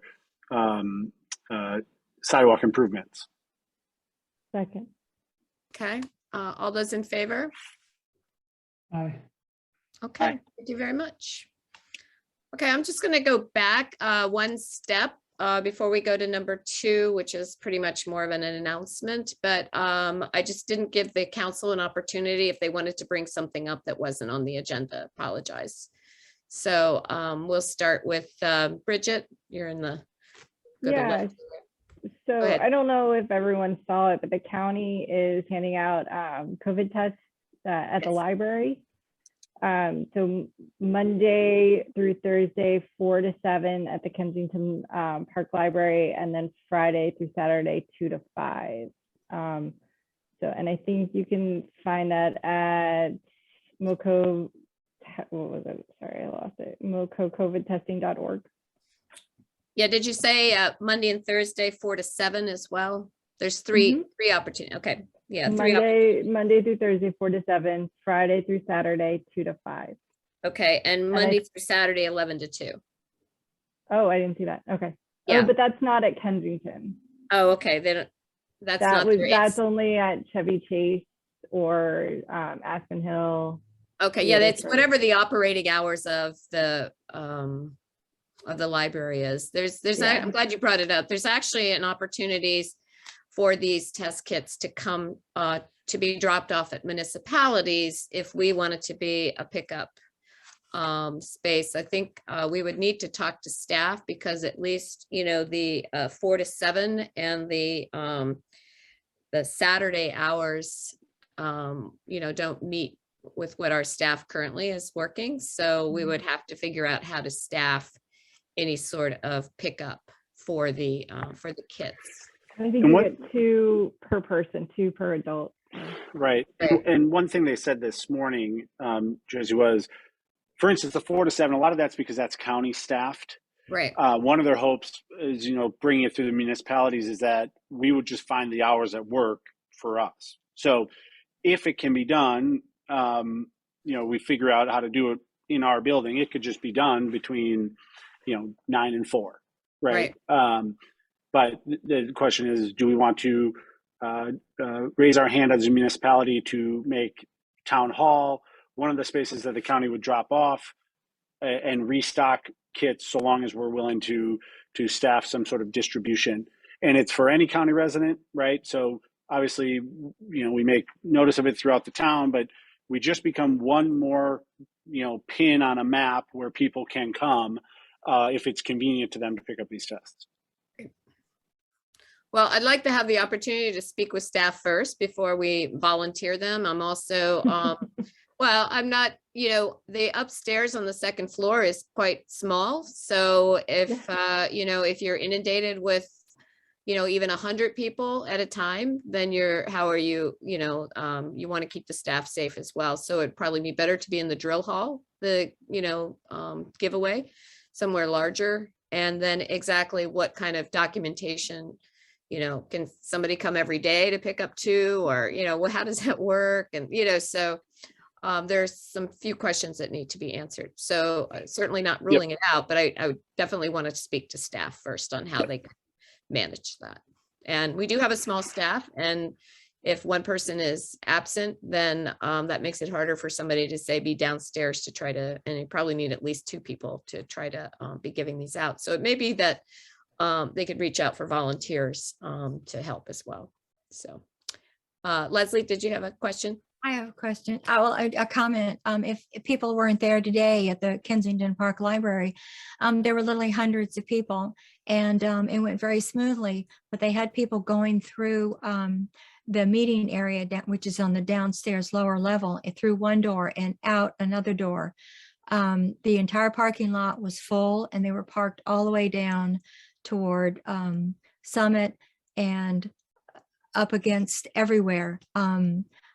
The parking is at the library is so much greater than what town has to offer. So it might be worth considering how, or looking at how the next 4 days go with the library, because the facility was so fast. They were so set up, it was dedicated. There was no wait. The dispensers were protected. They had plastic shields, and they were literally moving people through. I mean, they opened at 4. At 4:07, we were already in our car leaving the parking lot. So that's what people are going to expect, and it just might be something to consider. If the I mean, that's when you don't have a lot of people to pull from to do that, and if you're doing it for 3 or 4 hours, that's a lot to ask for somebody to do if you just have 2 volunteers to be working in that time period. So certainly not ruling it out, but I think there's some logistics that we have to figure out first. So before and I was running over there around 4:30 or so. So there was a significant line backed up all the way past Beach Drive for people to enter. Wow. And while it did go quickly for you, Leslie, I just would recommend if you're able to walk or even bike over and it's light or whatever and safe, it may be a better way to do it if we're here in the town accessing that site. Yeah. Yeah, it's not easy to get in and out of I know at the, because I was over on Brainerd, walking over that way, and I was wondering, why are all these cars coming out of Brainerd? And now I know why, because, you can go in one way into the library and come out another way.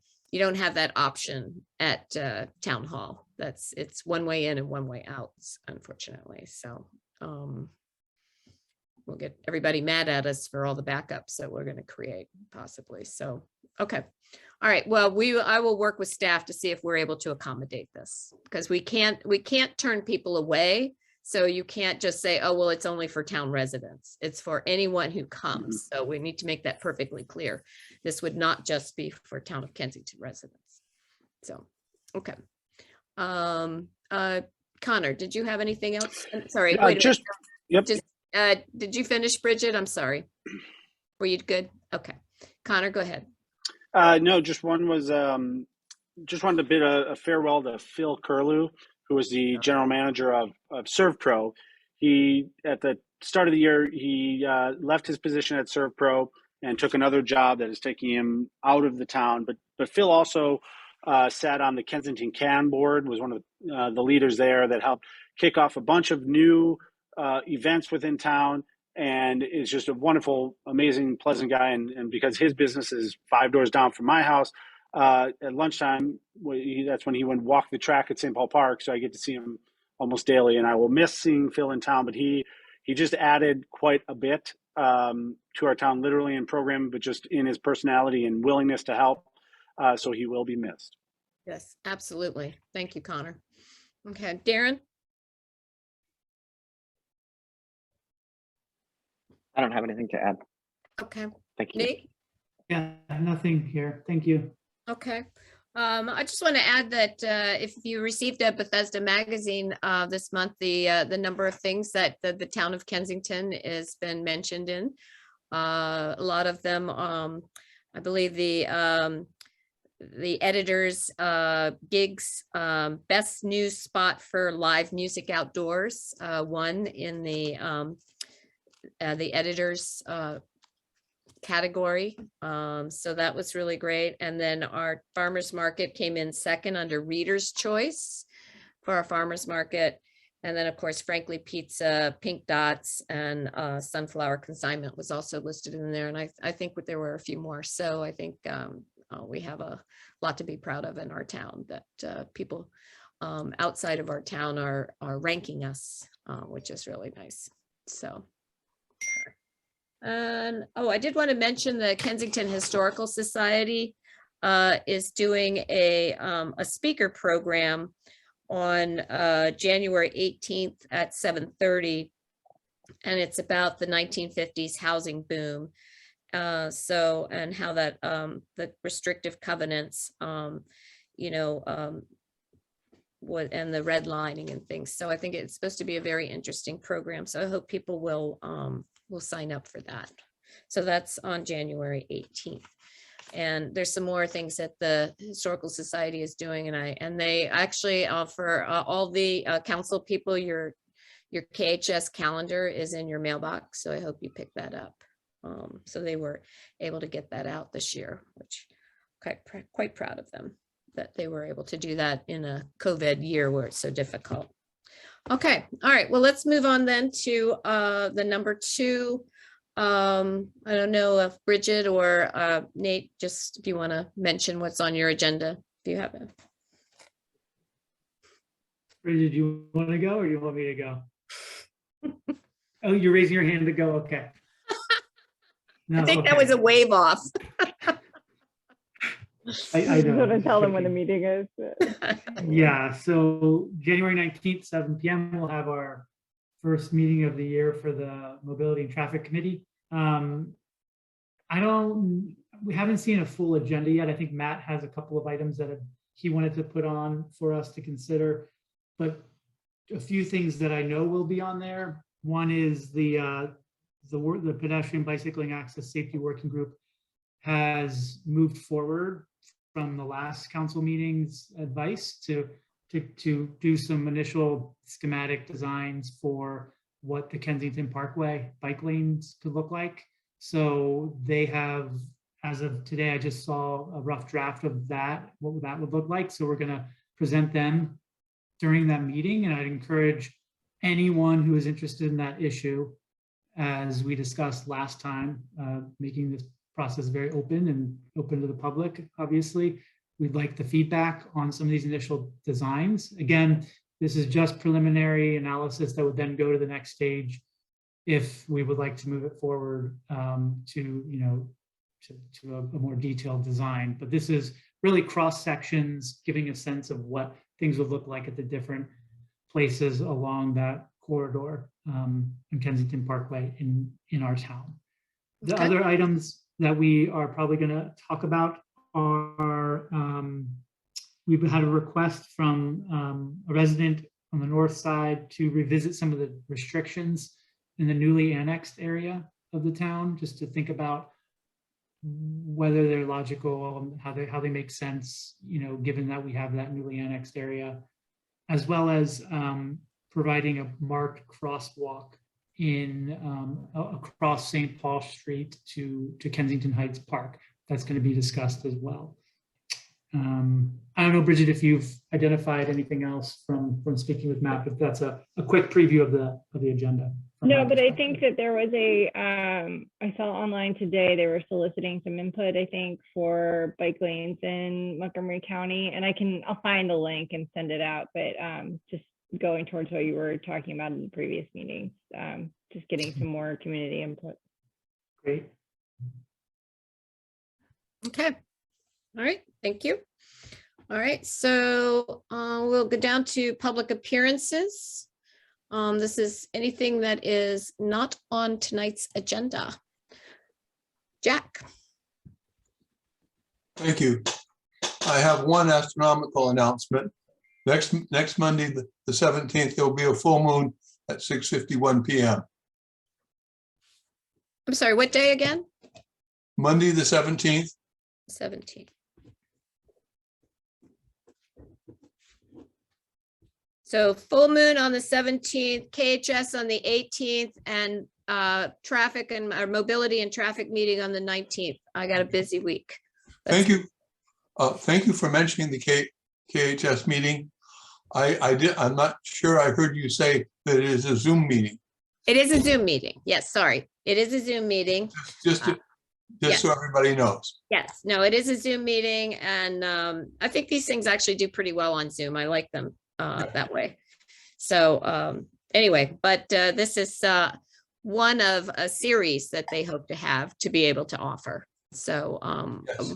other than their regular meetings that they'll have, but this is to branch out to give more people an opportunity to participate. So Yes. Good. It should All be right. a good talk. Joe, hand.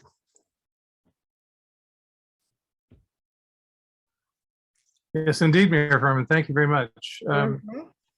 I was just wondering if there's any developments on the Southside Bridges projects. There are 3 bridges that are being, that they're supposed to be worked on and improved, and I just wonder if we have any updates on that, on progress related to those projects.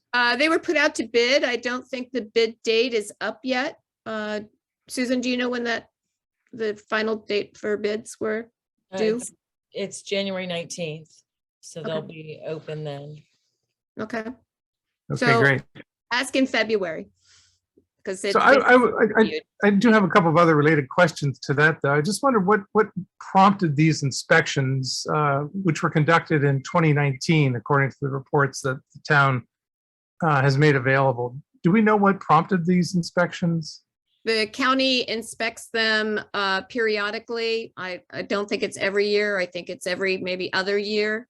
My guess is they might have missed the time during the pandemic in 20, but they are inspected on some sort of regular basis. Yeah, the reports date to 2019, all 3 of them, all 3 bridges on the south side of town. I just wondered what kept the town from moving more expeditiously on these 3 bridges. Because if anything, the conditions have not improved on any of them since May and June or November of 2019, when the reports were conducted, when the inspections were conducted and the reports were written, pointing out that there was, some serious flaws on each of the three. I just wonder why we're moving now instead of sooner on this. Well, I can, just because they inspected it on the 19th, we don't get the inspection reports have a delay. So I'm not sure. I'd have to check with Matt when they actually came in, but they don't come in the day they're expected. There's a long process in getting those done. And then there was a pandemic going on in 2020 and we weren't sure what kind of money we were going to have. So I Well, think there's still a pandemic going on, and there's still well, a I pandemic. think we're in a little different situation, Joe. Everybody's Well, I open think- now. Things are moving along. And I yes, don't we're think being we are. careful. We're worse off in many respects in terms of numbers, in terms of hospitalizations. This pandemic rages on. There's no a difference when denying people that. are staying home and not coming to work. And now people are back to work despite the fact that there is COVID. People So- are back to work. So you're blaming the slow process on repairing these three bridges on the pandemic? Is that essentially? I'm blaming the story? fact that there was not an opportunity to do it in 2020, Joe. This is a long process too. This is why you seem to always want to put things out for bid. Putting things out for bid don't happen the next day. There's a 6 to 9 month process in getting engineering reports, pulling it all together, getting the estimates. It just doesn't happen overnight.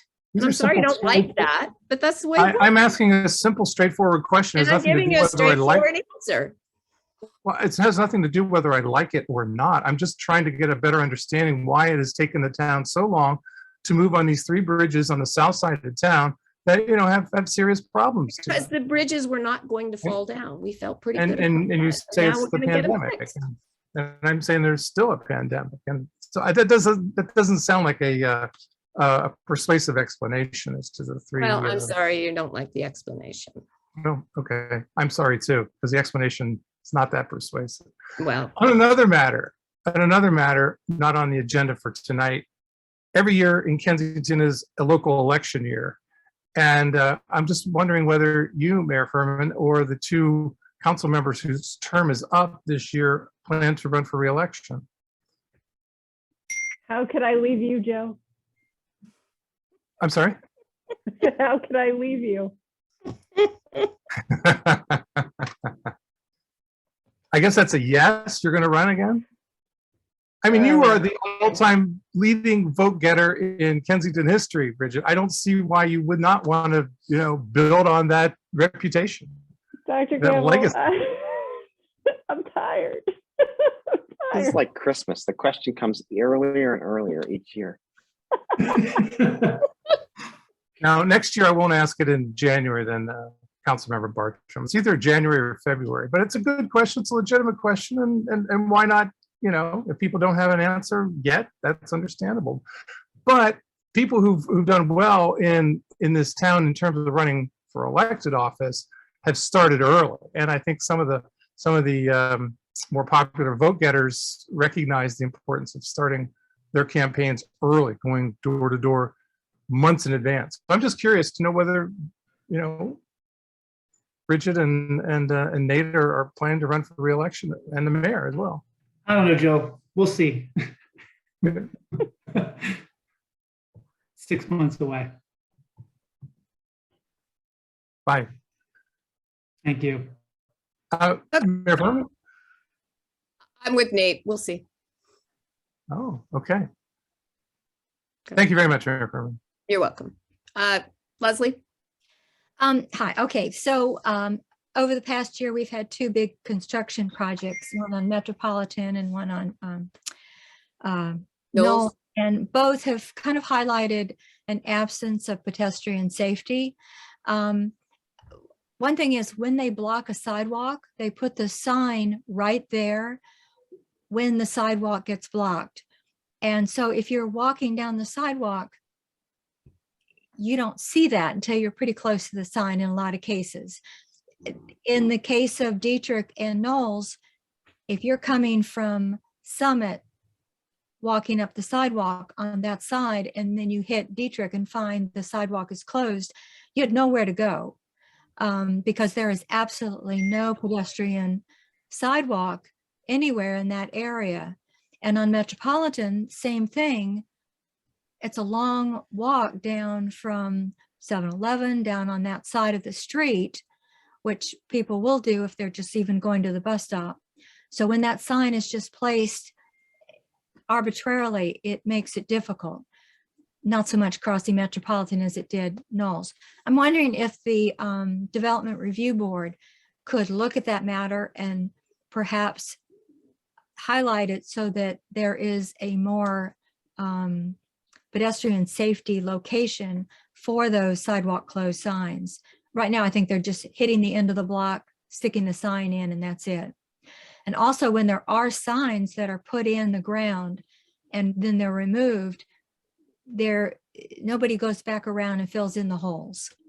And so we've got that along Metropolitan where they had big 4x4 poster signs. So they haven't filled those back in yet? Haven't filled them in. Okay.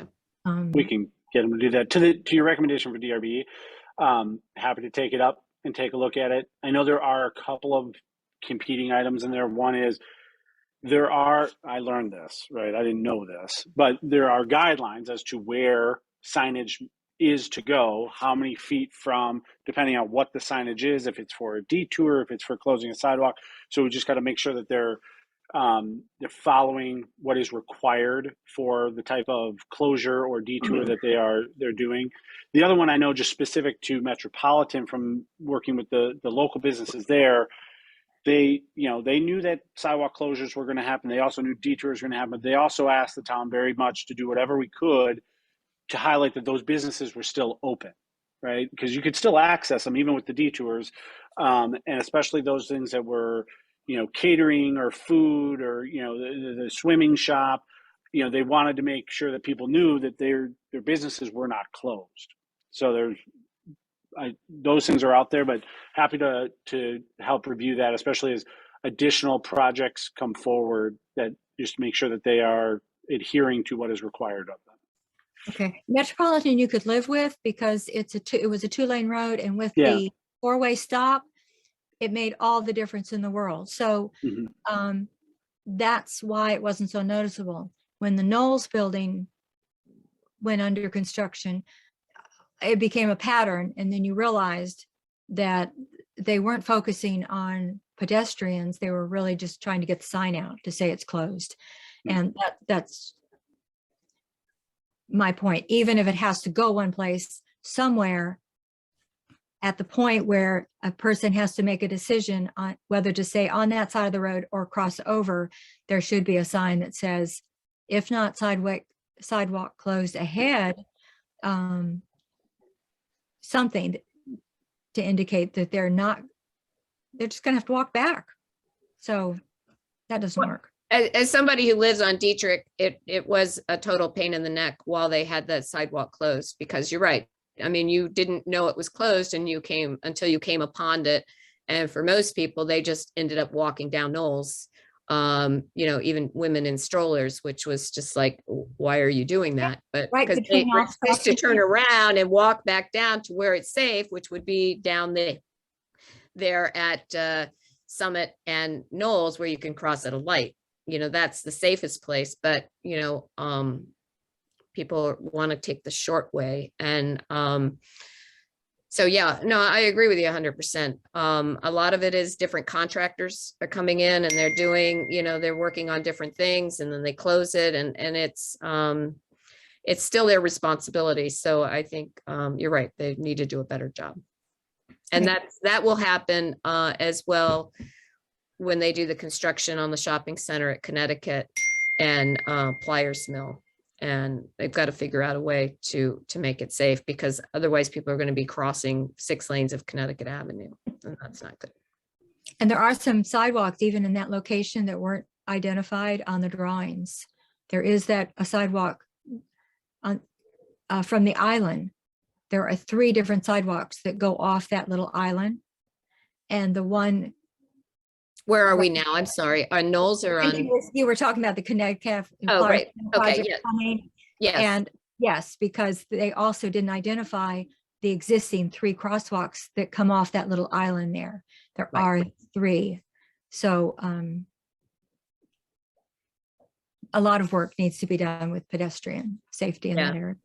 I mean, I'd like to put the responsibility more on the county because they have the manpower to do it than we do, particularly, you know, on because a lot of times the work is being done after hours or early morning when we don't have someone who can do the enforcement.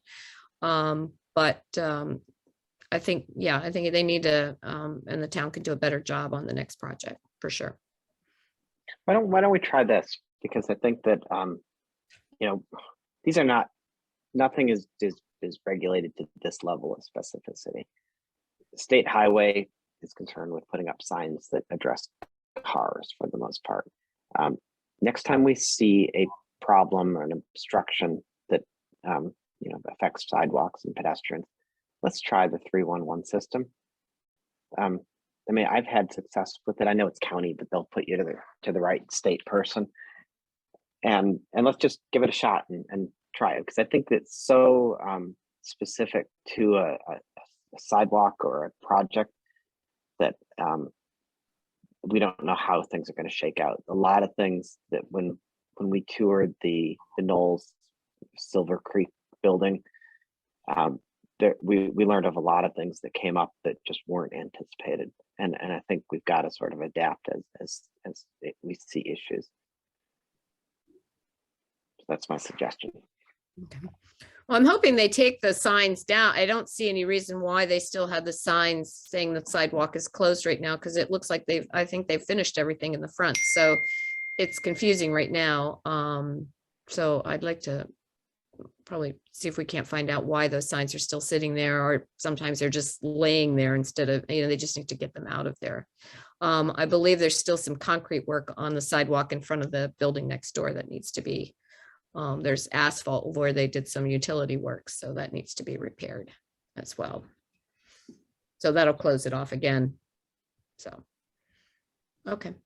Thank you, Leslie. Thank you. Jack, do you have your hand up again, or? Yes, I do. Discussing the construction on Knowles reminds me, did the council ever decide what to do with the $100,000 from that project? We've not revisited that. Okay, thank you. I think we had 5 years, something like that. 5 years, yeah. Okay. All right. Anybody else for public appearances? Not seeing any hands. Okay, so we're going to move down to ordinances, resolutions, and regulations. Since Matt's not here, I've asked Darren to open the public hearing.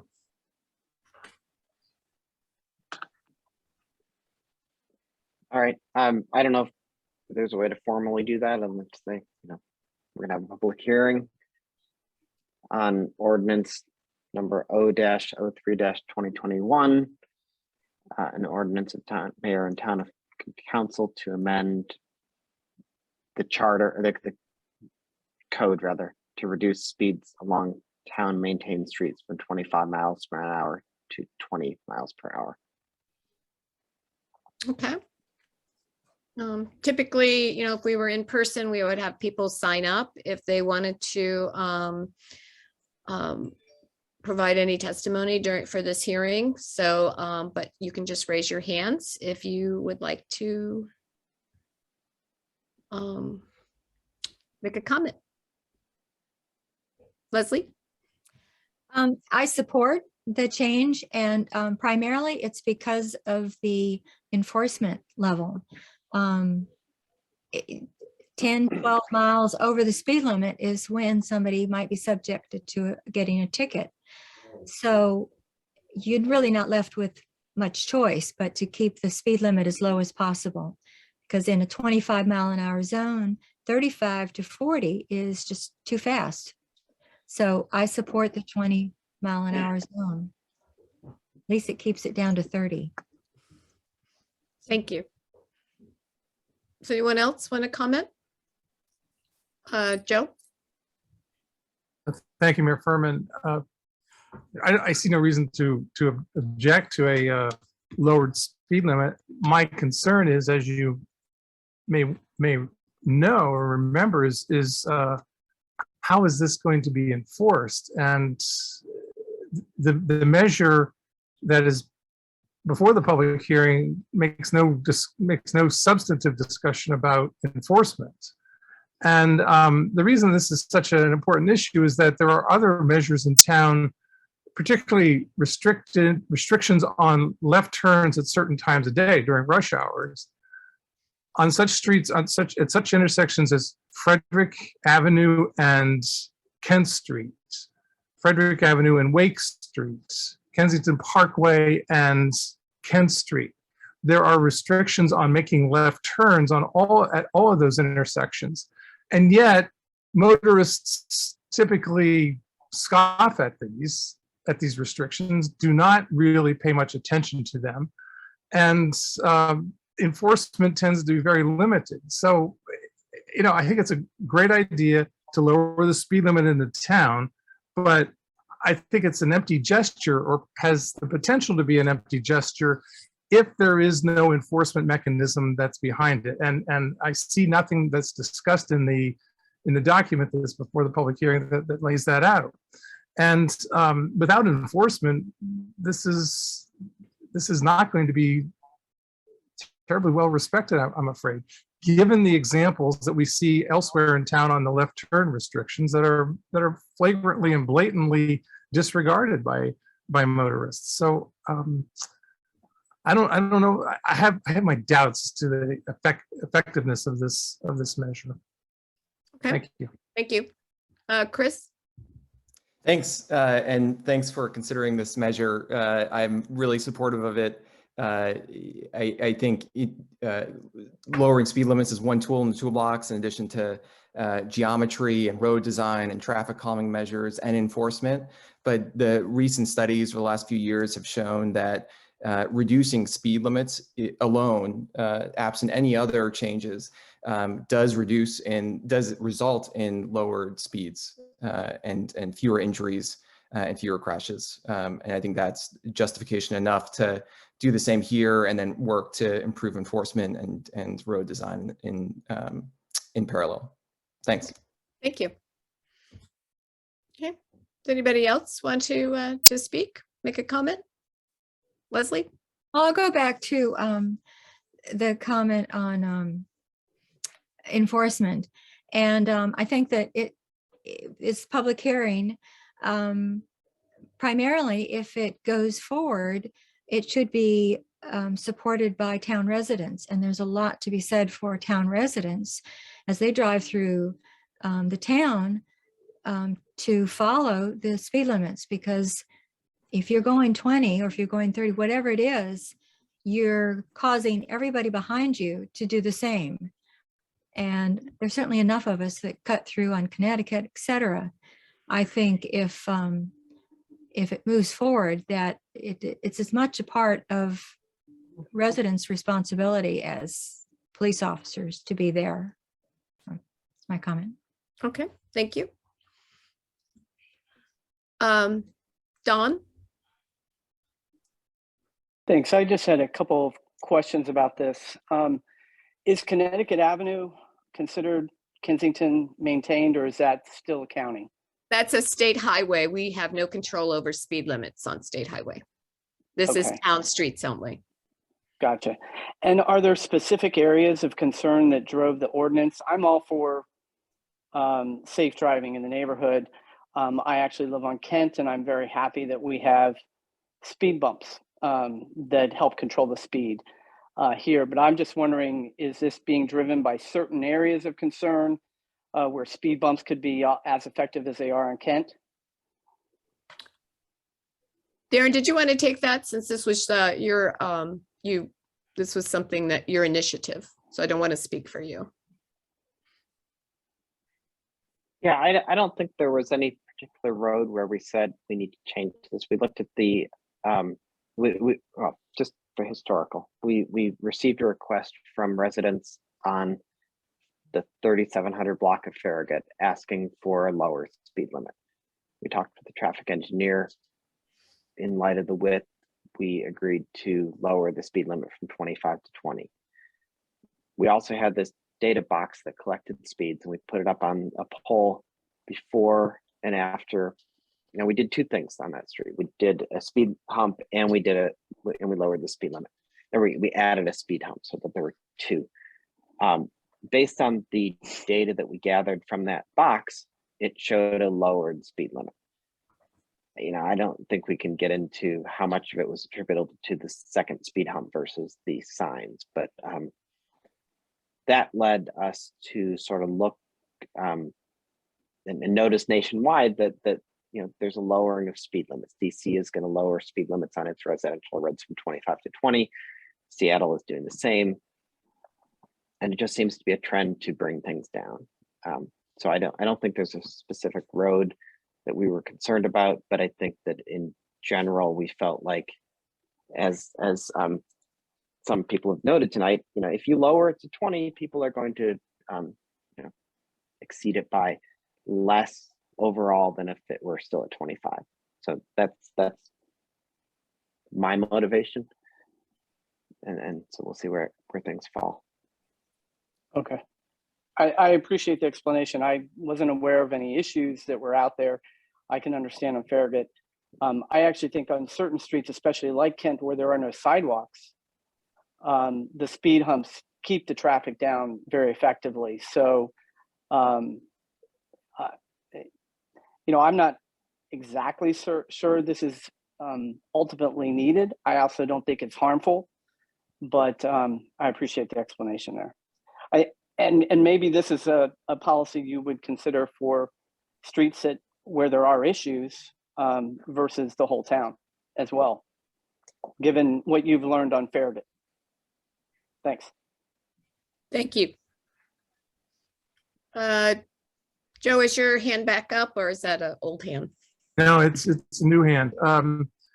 I'm just trying to puzzle through the question of consistency here, because if Connecticut Avenue remains whatever it is, 30 or 35 miles an hour, then people going through the main thoroughfare of the town are going to be going through at one speed, and then on other streets that the town polices, ostensibly it'll be less than that, it'll be 20 miles an hour. I don't know. I mean, does that pose any potential problems in terms of respecting this revised and lowered speed limit? If people are allowed, if you will, to go one speed on some parts of town roads or roads in town, and then they're expected to go at a lower speed elsewhere in town? I don't know. I'm just seeing the potential here for some inconsistency. Well, I think there's kind of a big difference between a 6-lane road and a 1 or 2 lane residential street. I mean, that's typically, no kidding. There is a big difference. Clearly, obviously. And you should know, if you went to driving school, that there is a different speed limit on a highway versus a residential street. So. Yeah, but I asked that because Connecticut is such a major thoroughfare in town, and it bisects this town. And, you know, not everybody's going 35 all the time on that street, of course, but I think you can see the logic of the question, that you're not being able to drive at consistent speeds in different parts of town at different times on different streets. I don't know. It may not be an issue at all. Just thought I'd raise it. Thank you. All right. I'm not seeing any other hands. I don't see anything in the chat. Council, do you have any more comments to make? The only comment I would make, because it has come up, there are those roads that we control, which is what this ordinance is dealing with, a change to our code, and the roadways that are under the control of the town of Kensington. And then there are the roadways that we don't. We have a number of state highways. It's not, I mean, Connecticut has been mentioned, but we have Metropolitan and we have Knowles. We have other roadways that are higher speeds that are outside of our control. But my comment is, that doesn't mean we're leaving them untouched. It's just that we have to work in partnership with State Highway Administration on those roadways that are SHA. So we have engaged SHA in that discussion, that, you know, a desire to reduce the speed limits on the state highways within our incorporated town borders. It's just, we cannot do that unilaterally, and that process continues. So we are still engaged in that. But this is just to look at those that we can take action on ourselves. Okay. Thank you. All right, so I don't see any other hands. So oh, I'm sorry, Dawn, go ahead. Can I ask a clarifying question of Connor there? Yeah, what do you got? So Connecticut Avenue is not included in that, but has the town of Kensington put in a request to lower the speed limit? Yes, we've asked that a study has to be done.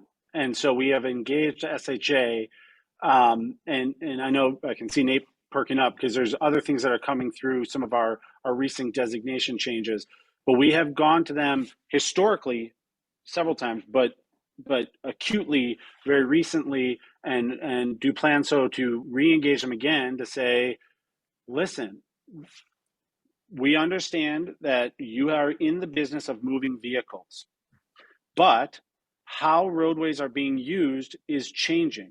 And especially within the county, there is a desire to have multimodal transportation to change how these roadways operate.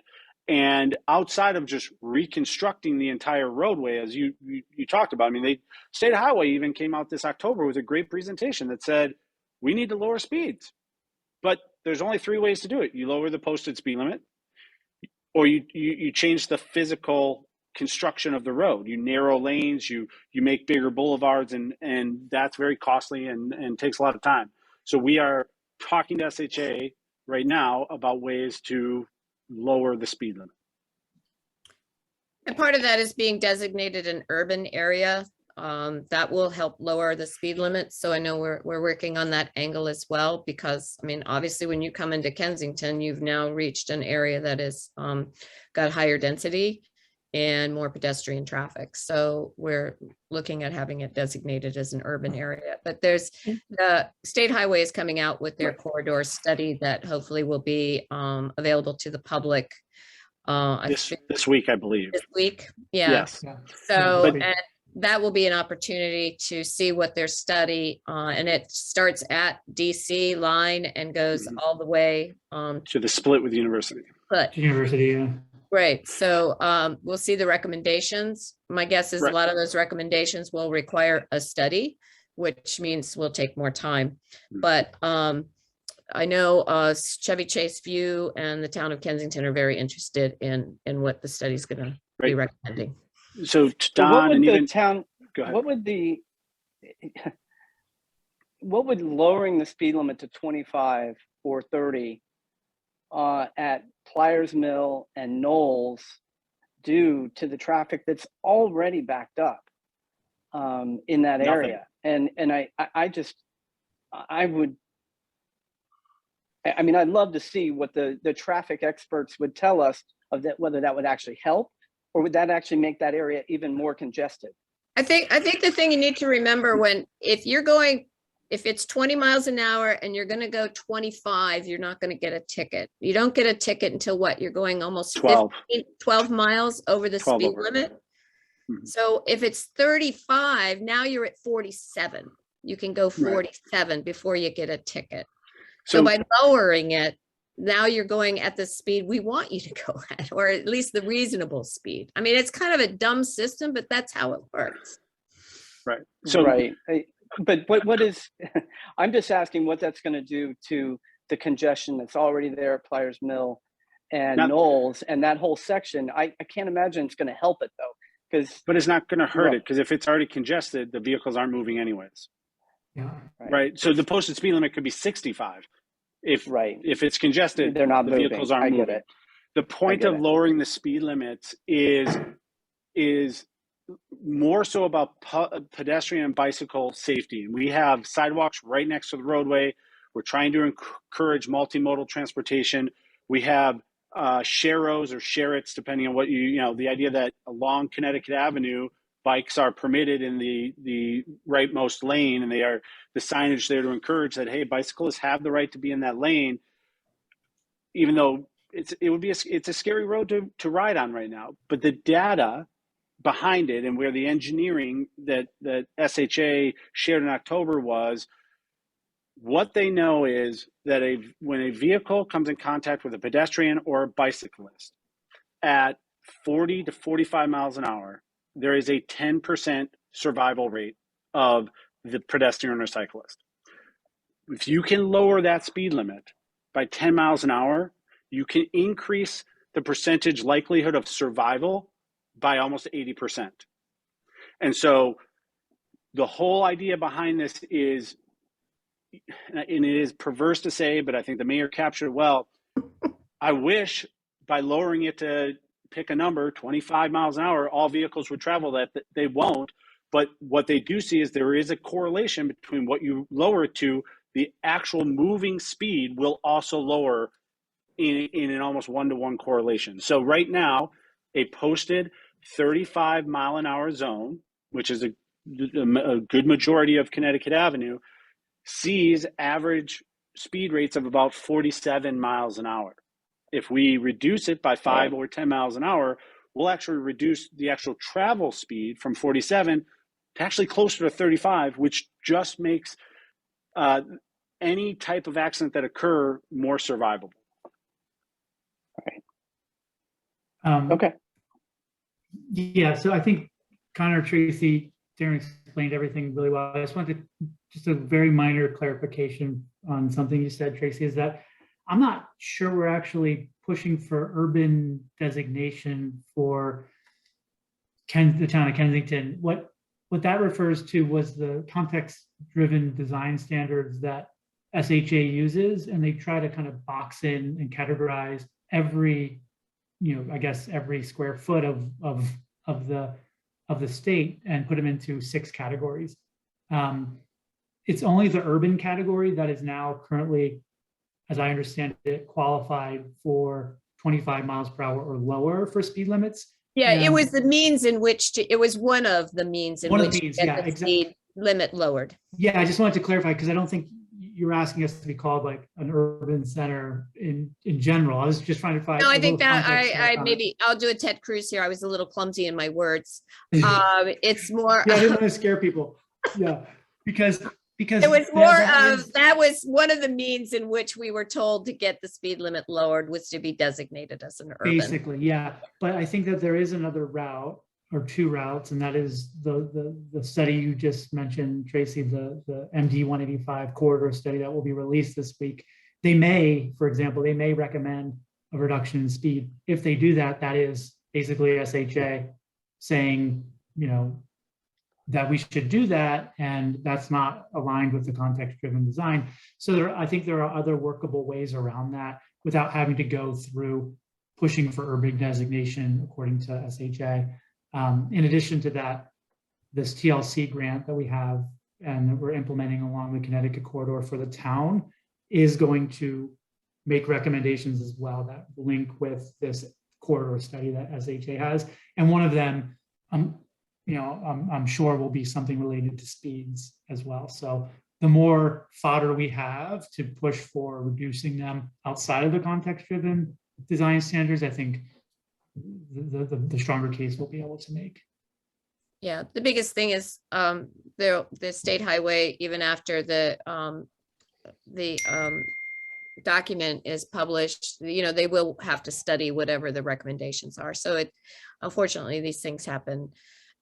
It's a long period of time.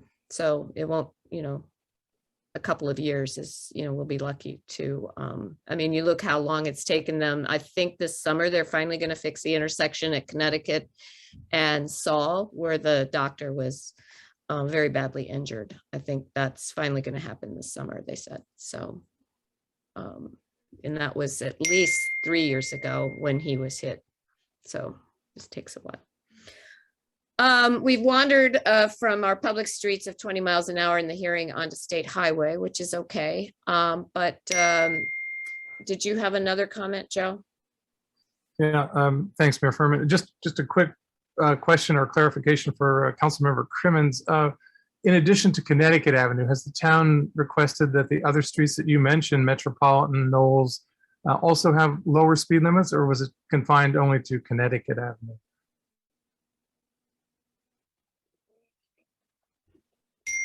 My computer's telling me I'm on mute.